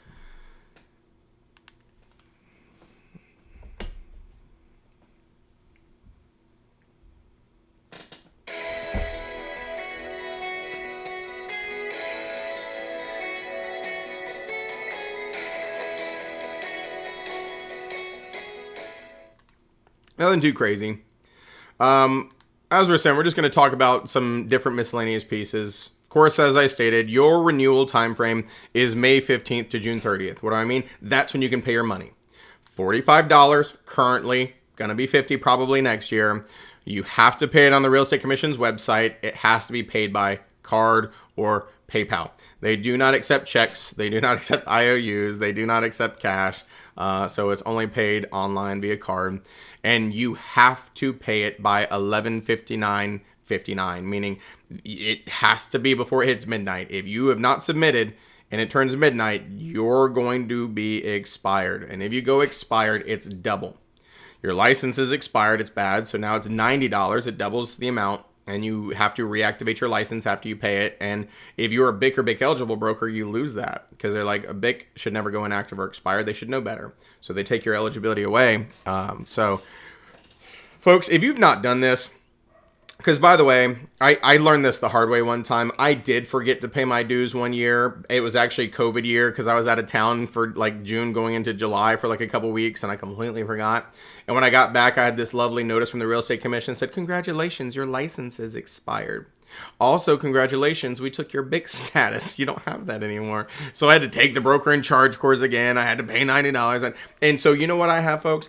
I have a calendar reminder that pops up every year on May 15th. And it says, hey, stupid, pay your real estate commission dues today. Now, of course, I teach this stuff for a living, so I now know it. It's burned into my brain. But like a lot of people, I didn't have it burned into my brain at one point. So if you haven't set it, set a calendar reminder for May 15th. You can pay as early as May 15th. Just don't wait until June 30th. So just like before, simple little scenarios here on yay or nay. Can I renew my license before completing my annual continuing education courses? If you think about this one, it's kind of confusing. The answer is yay, because technically you can pay your license as a renewal as early as May 15th. You have until June 10th to get CE done. Please don't wait till June 10th. That's why I'm hoping all of you folks are here, because you're just early birds. You know, that's what we like. But technically you can renew before CE is done if you're going to wait till last minute for CE. So CE is just due by June 10th. You can renew as early as May 15th. No matter which way you slice it, you got to do both of them. You got to do both of them on time. So as long as you're within the time frames, you're good. How about this one? Are there advantages to completing continuing education courses prior to renewing my license? Meaning taking it right here, right now, early. Are there advantages to that? There are. Let me give you two. Number one, if I, God forbid, get your license number wrong and make a mistake, we are so far away from the deadline that we can fix it, folks. You don't have to stress about going inactive. If you look in a couple weeks and you're like, Seth is an idiot, he didn't put in my credit right, and maybe I got your license number wrong when you gave it to me, but we can fix it. If you wait until July 10th to realize that I didn't put your class in for August, we both got an issue, because now you're inactive. So there's one advantage. The other advantage is you're knowing the new hot topics that the commission is addressing long before anyone else. Folks, think about this. I taught update on June 10th this past year. You know what I did on June 11th? On June 11th, I went to the North Carolina Real Estate Commission to learn this class. I want you to understand that. I was teaching last year's update, the final day it can be taught, and then the next day I learned this class. Do you know how behind on all the information those brokers taking out on June 10th were? Because at that point, some of the crap I was teaching was outdated. Some of the laws and rules had changed. You want to learn it in the beginning, so then that way you're up to snuff and not waiting till the last minute. So there's another big advantage. Plus, folks, life happens. Murphy's Law is real. Do you know how many people waited till June 10th and, oh, my power went out. Oh, my internet's not working. Of course it's going to happen. That's why you don't wait till June 10th. Because there ain't nothing I can do to help you, slick. You didn't get in the class. You don't get credit. You're going inactive. Get it done early. Every year. Right? Rip that Band-Aid. How about this one? I am the broker in charge and qualifying broker of my firm. Must I renew both my individual license and my firm license? There you go, Deborah. Do it again. Yeah. All right. She's like, yeah, but then she kind of like stopped. She did like one head yeah pump, and then she's like, well, yeah. If you are the qualifying broker, then you are responsible for the firm license. And if you're the BIC, you have your own personal license. So you would have to renew both. Now, there's no double education requirement, but it's $45 for your firm license, $45 for your broker's license. Soon to be $100, right? 50 and 50. It's going to happen. So, folks, it's a bad day. Okay, listen, I'm not making fun of anybody. You know, I'd like to make jokes. You figure this out.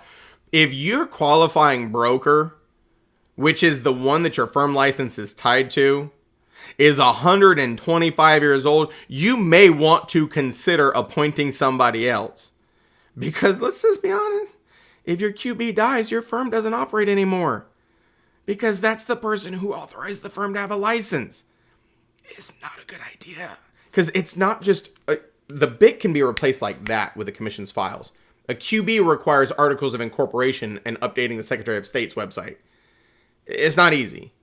So you got a really questionable qualifying broker, you need to maybe appoint somebody else who's not questionable, whatever that means. Because no QB means no firm license. No firm license means no firm. No firm means no money. Every single person loses the ability to finish their transactions unless they call the commission. And it gets like a hot mess express. So we don't like this. Do I have to renew my license if it's inactive? Yes. You better pay that money until the day you die, folks, because listen, if you don't, it's double. And even worse than that, if you go 2 years without paying, you're back in square one. Your license is not coming back unless you go back through pre-licensing. Folks, none of you need that negativity in your life. It's bad enough you have to sit with me for 8 hours a year. Can you imagine being back in a 75-hour pre-licensing course? You don't want to do that.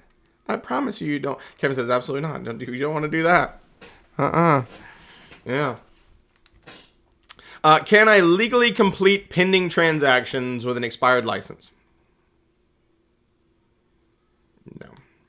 An active or expired license means you must cease and desist. No brokerage activities at all.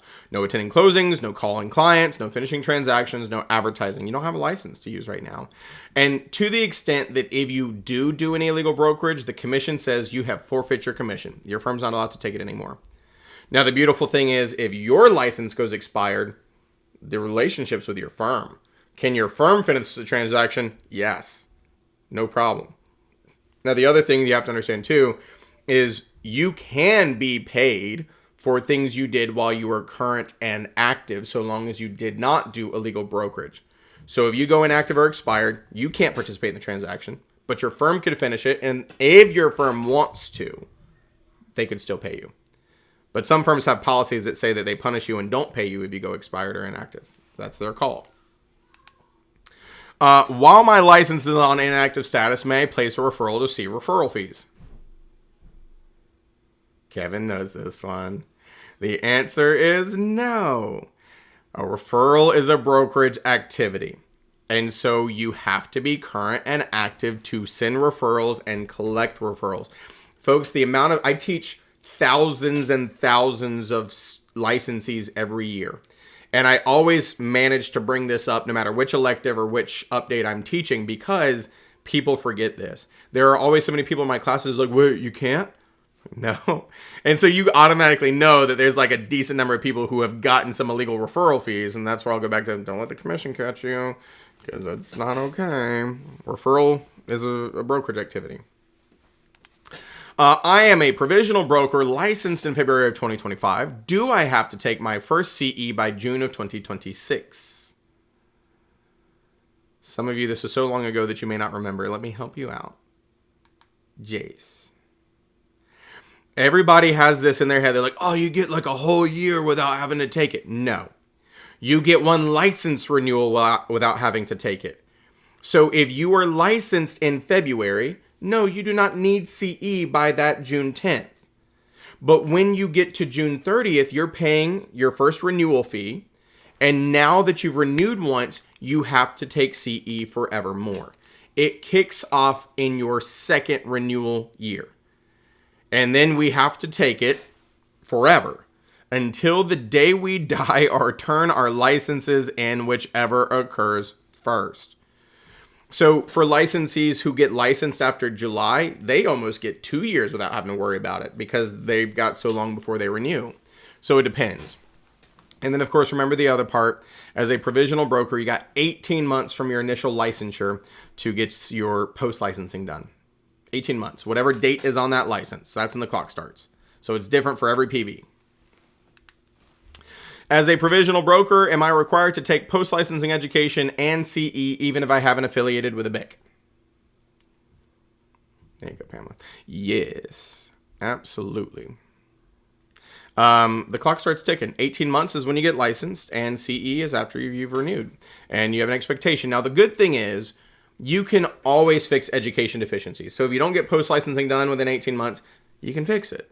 And if you don't get CE done, you can fix it. The problem is it kind of sucks to fix it, because then you'll end up, if you go 2 years without taking CE, they make you take 2 post-licensing classes totaling 60 hours and 2 classes for this year, your update and your elective, before you can reactivate. So it kind of sucks, but you can always fix education. You can't always fix expired. Can I take CE with an inactive license? Yeah, that's the way you fix it. If your license goes inactive, take CE, fix it, get reactivated. Remember, reactivation is never automatic, folks. When you get caught up on the courses, you still need to fill out Form 2.08 to reactivate. It's never automatic. Will I receive CE credit for successfully completing a post-licensing course? No. Post is post, CE is CE. The only exception to that is if you're getting punished with post-licensing for a deficiency. Then, yes, but not normally. As a broker, can I get equivalent CE credit for courses that are not approved by the commission? No. Once upon a time, they said if you were an out-of-state broker that you could take classes in your state and get equivalency CE credit here. And they also used to recognize some designations for equivalency. Not anymore. Every single licensee in North Carolina, whether you are a resident broker or not, has to take CE in North Carolina, meaning via Zoom or otherwise. So you have to take the update and you have to take the elective. The only person who gets credit without taking these classes, this guy. Because I have to teach it 1,000 times a year, I can fill out some paperwork and they can say, okay, you're good. Which I told you is not really winning, because y'all have to sit through this 4-hour class. I had to take an 8-hour class. So the only people who get equivalency are instructors, and we still have to fill out paperwork to get equivalency. So, and we have to have taught it. Just going through the update course doesn't give us credit. Can I automatically get a waiver for post-licensing courses? No. Yeah, no. The reason this question is asked this way, folks, North Carolina does recognize reciprocity with some states. And so if you come in from another state, you can not have to take pre-licensing, but they're still going to make you take the licensing exam. And they actually have this weird thing where, based on your experience in another state, sometimes they will waive a course or 2. But they very, very seldom waive all post-licensing. In fact, most brokers who come into the state do have to take all 3 post-licensing classes, even though they don't have to take pre-licensing. But they have waived some in the past. But it's you have to prove your experience for them to do that kind of thing. Can I renew the firm license on active status even if the qualifying broker's license is expired? No, they're tied together. So if the QB is not in good standing, the firm license cannot be in good standing. And if the QB is gone, the firm is gone. I told you, everything shuts down. Folks, what really happens if the firm doesn't exist, all individual brokers who are full brokers become sole proprietors of their home address on active status. All provisional brokers are now inactive because they don't have anything that they're affiliated with. And all agency agreements are dead. And so you would have to recreate new agency agreements once you got it all fixed. It is a mess. You do not want to do this, I promise. But it has happened in our market. I'm not going to name any names, but there was a firm whose BIC or QB went inactive last year, and it was a mess for the firm. I'm not going to name any names. Do I, as a qualifying broker, have to complete CE even if I am not actively practicing brokerage? Yes. Even if you're not practicing, your license is tied to that firm yet again. And so you need to stay in good standing as well.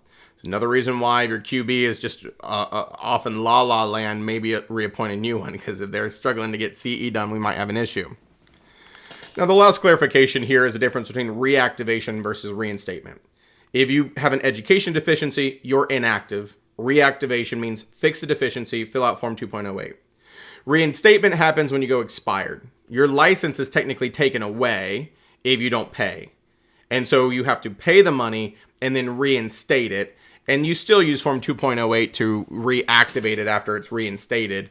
And then, of course, depending on how long it is, sometimes you have to do a criminal background check. Sometimes you have to do a reinstatement application.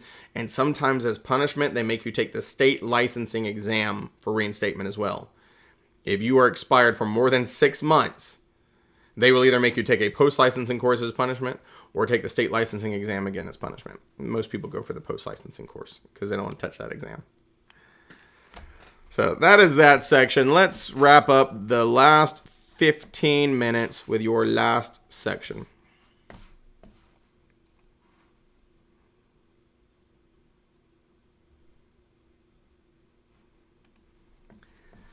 So, let's see here. I'm going to give you a little bit of extra insight into this section, as I've already been doing throughout the day. The last section, there we go, is your laws and rules section. In other words, discussions on law and rule changes. Now, one of my biggest recommendations before we even go into this section, okay, is if you have not already done so, I suggest that each and every single one of you goes to the Real Estate Commission's website and scrolls down towards the bottom. There's a link that says subscribe to the Real Estate Commission's mailing list for updates on laws, rule changes, additions, deletions. And then that way, anytime that there's changes to the laws and rules, you will get an email notification of pending and proposed rule changes, which is where I'm getting my updates when I told you $45 is going to change to $50. When I told you that Rule 58A.0112 is going to change. When I told you that the broker in charge stuff is going to change. They send this stuff out. It has to go through a public review and comment period. So definitely sign up so you can keep up to date. They used to only enact changes in the renewal year, meaning they would go through this period around, April, and then they would be confirmed in June, and then they would go into effect July 1. They don't do that anymore. Things are changing too rapidly, and so we will probably end up, if I had to guess, with at least 7 different groupings of rule changes just this licensing year, because they're breaking them up into pieces. And so they're happening in real time now. It's wild. So that, I'd say that's your big takeaway, is like definitely sign up for that list. Now here's your little introduction, and we'll just, put a neat little bow on these last couple pieces.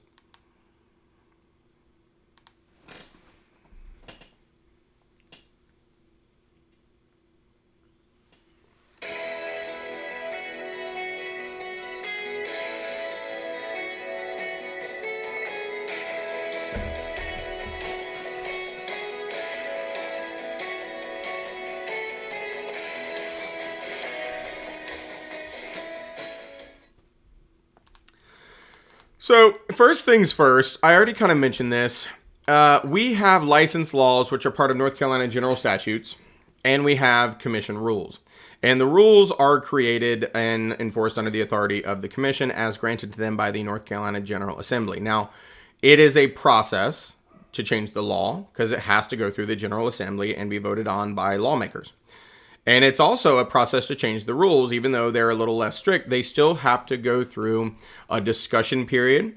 They have to go through the Office of Administrative Hearings. They have to go through a 60-day public comment period. And then, of course, it gets voted on. And if it's voted yes, then it becomes a rule, which is why I told you 0112 they're ignoring, because it has to go through, or specifically the provision about compensation. The rest of it's still in place because the law now supersedes it. But it has to go through this process before the rule can change. So this stuff doesn't happen overnight. And one of the most interesting things that you have to understand is I told you this public comment period exists. What does that mean for you? If they email you and they say, hey, we're thinking about changing this rule, and you look at it and you're like, no, that's stupid. That's a terrible idea. That will hurt my business. Show up to the public comment period.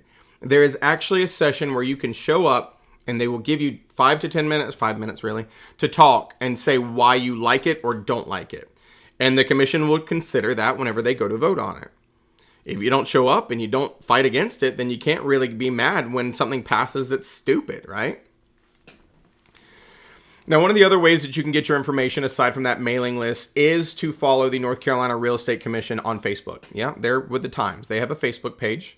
And you can follow them and see their posts just like anybody else. This is another place where they said that they are not enforcing that specific provision of 0112. So they post it right on their Facebook page, which is convenient. Of course, the other point here, it says attend monthly commission meetings. If you didn't know this, they're open to the public. If you go to the commission's website, you can see on their main page when it's coming up. They have the schedule posted. They do them basically every month. And you can join via Zoom. You're not on screen. They're not going to ask you questions. You are just a fly on the wall. And you get to listen to them. Most of it's boring. Some of it's very informative. Now, of course, we all know that the commission giveth and taketh away. They can investigate you, act upon a complaint, and they can revoke your license, suspend it, reprimand, limit, and censure. Now, limitation is you can have your license, but you can't do this. Of course, revoking and suspension, we get those. They do not have the power to fine you. Although, if you missed it, they actually discussed that last year. They're like, well, we might start doing fines for brokers. But they realized very quickly that it was a hot mess express and the legal undertaking it would be to figure out what that looks like. So they very quickly scrapped it. And they said, no, let's just leave it the way it is. So they can't make us pay fines. And they also can't force us to pay restitution. Meaning if you screw up as a broker and you cost your client $5,000 in due diligence, the real estate commission cannot force you to reimburse them that $5,000. However, while they can't force you to pay it back, they can look you in the face and say, we'll go easier on you if you pay it back. Do you see the difference? They can't force it. You are welcome to say no, but they can look you in the face and say, well, if you don't pay it back, we're taking your license. If you pay it back, we're just going to suspend it. They can do that. They can basically strong arm you into it, but they can't force it. So no fines and no restitution can be ordered by the commission. They can strong arm you though. Let's see. They got a couple, I think, little videos here. We'll see how many of these we can get through.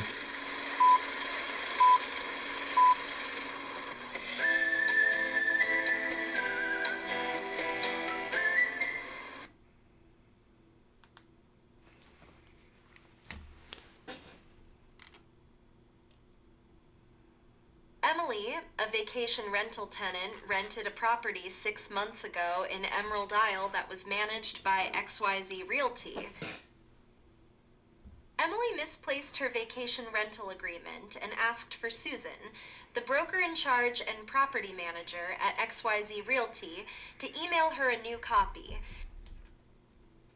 Susan indicated that she would send her a copy within 7 business days.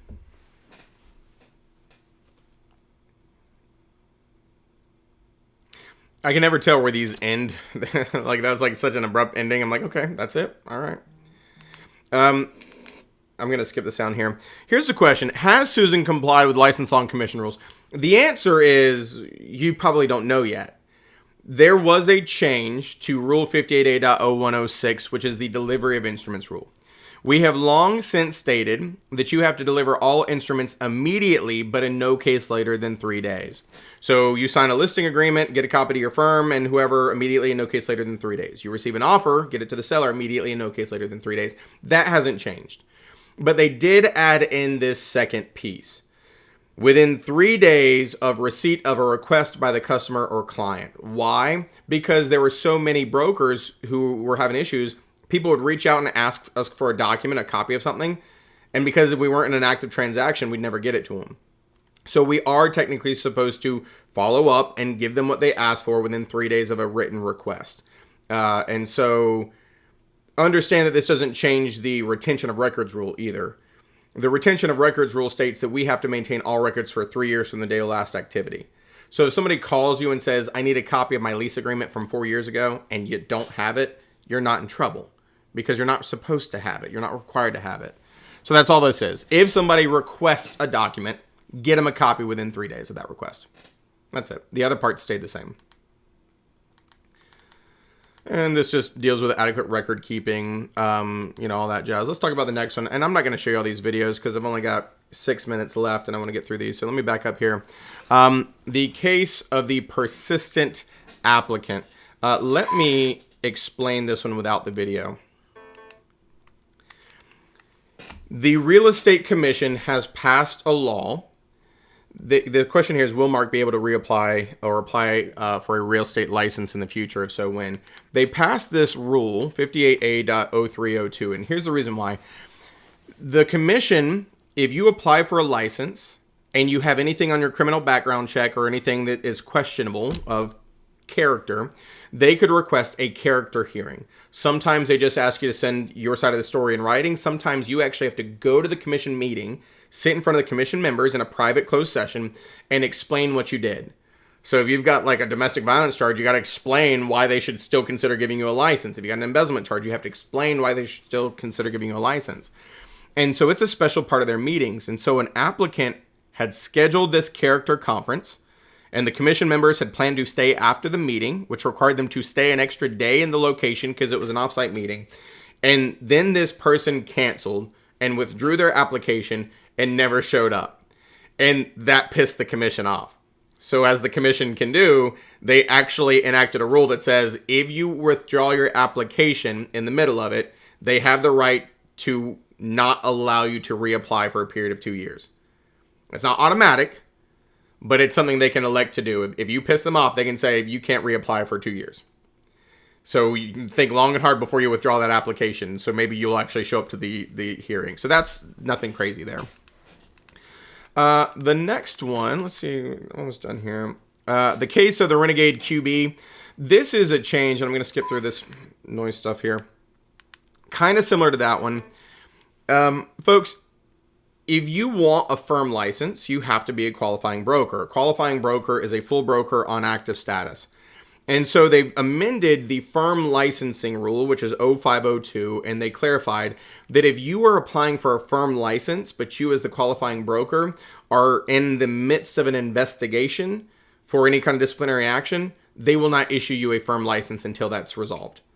So you can apply, but they're basically going to say you're not getting a firm license until your disciplinary action is resolved. That's all this one states. Nothing too crazy here. Okay? Nothing too crazy. Yeah, nothing too crazy here.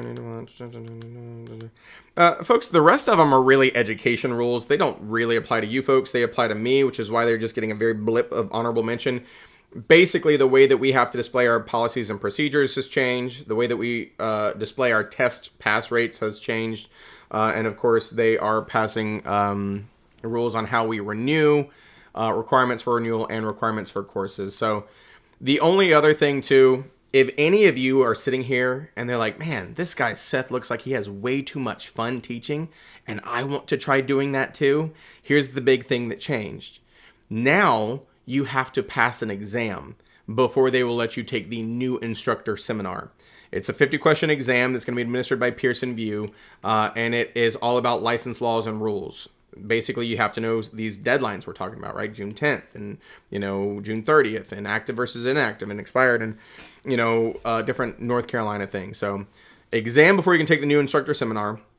Then you can take the new instructor seminar, and after passing that, you can become a North Carolina real estate educator.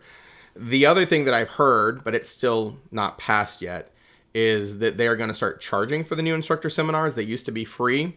So they're just trying to nickel and dime us anywhere they can at this point of the commission. But what can you do? So it doesn't really affect you. Folks, that's it. I told you we got through everything. Here's the thing. Clarification here. There is nothing you folks need to do to get credit for this class. I've got all of your license numbers. And so here today, maybe tomorrow, I will submit your information to the Real Estate Commission. And when I do, I will email you out a completion certificate. Now, folks, that completion certificate is just for your records. You don't need to do anything with it. But I do suggest in about a week, check your record online to make sure you got credit. Because sometimes people give me the wrong license numbers. I'm not kidding. Last year, I gave credit to somebody who'd been dead since 1989. And the commission actually sent me an email. They're like, hey, this person's been dead since 89. Are you sure they were in your class? I said, no. No zombies were in the class. Somebody gave me their MLS number, not their license number, and it corresponded with somebody who passed away. So just double check your record next week. I will get you that completion certificate today or tomorrow. Y'all been a blasty blast and a half. I appreciate y'all. Hopefully this wasn't too painful, and I will see you all next class or next year, whichever occurs first. Whoop whoop. Have a great afternoon.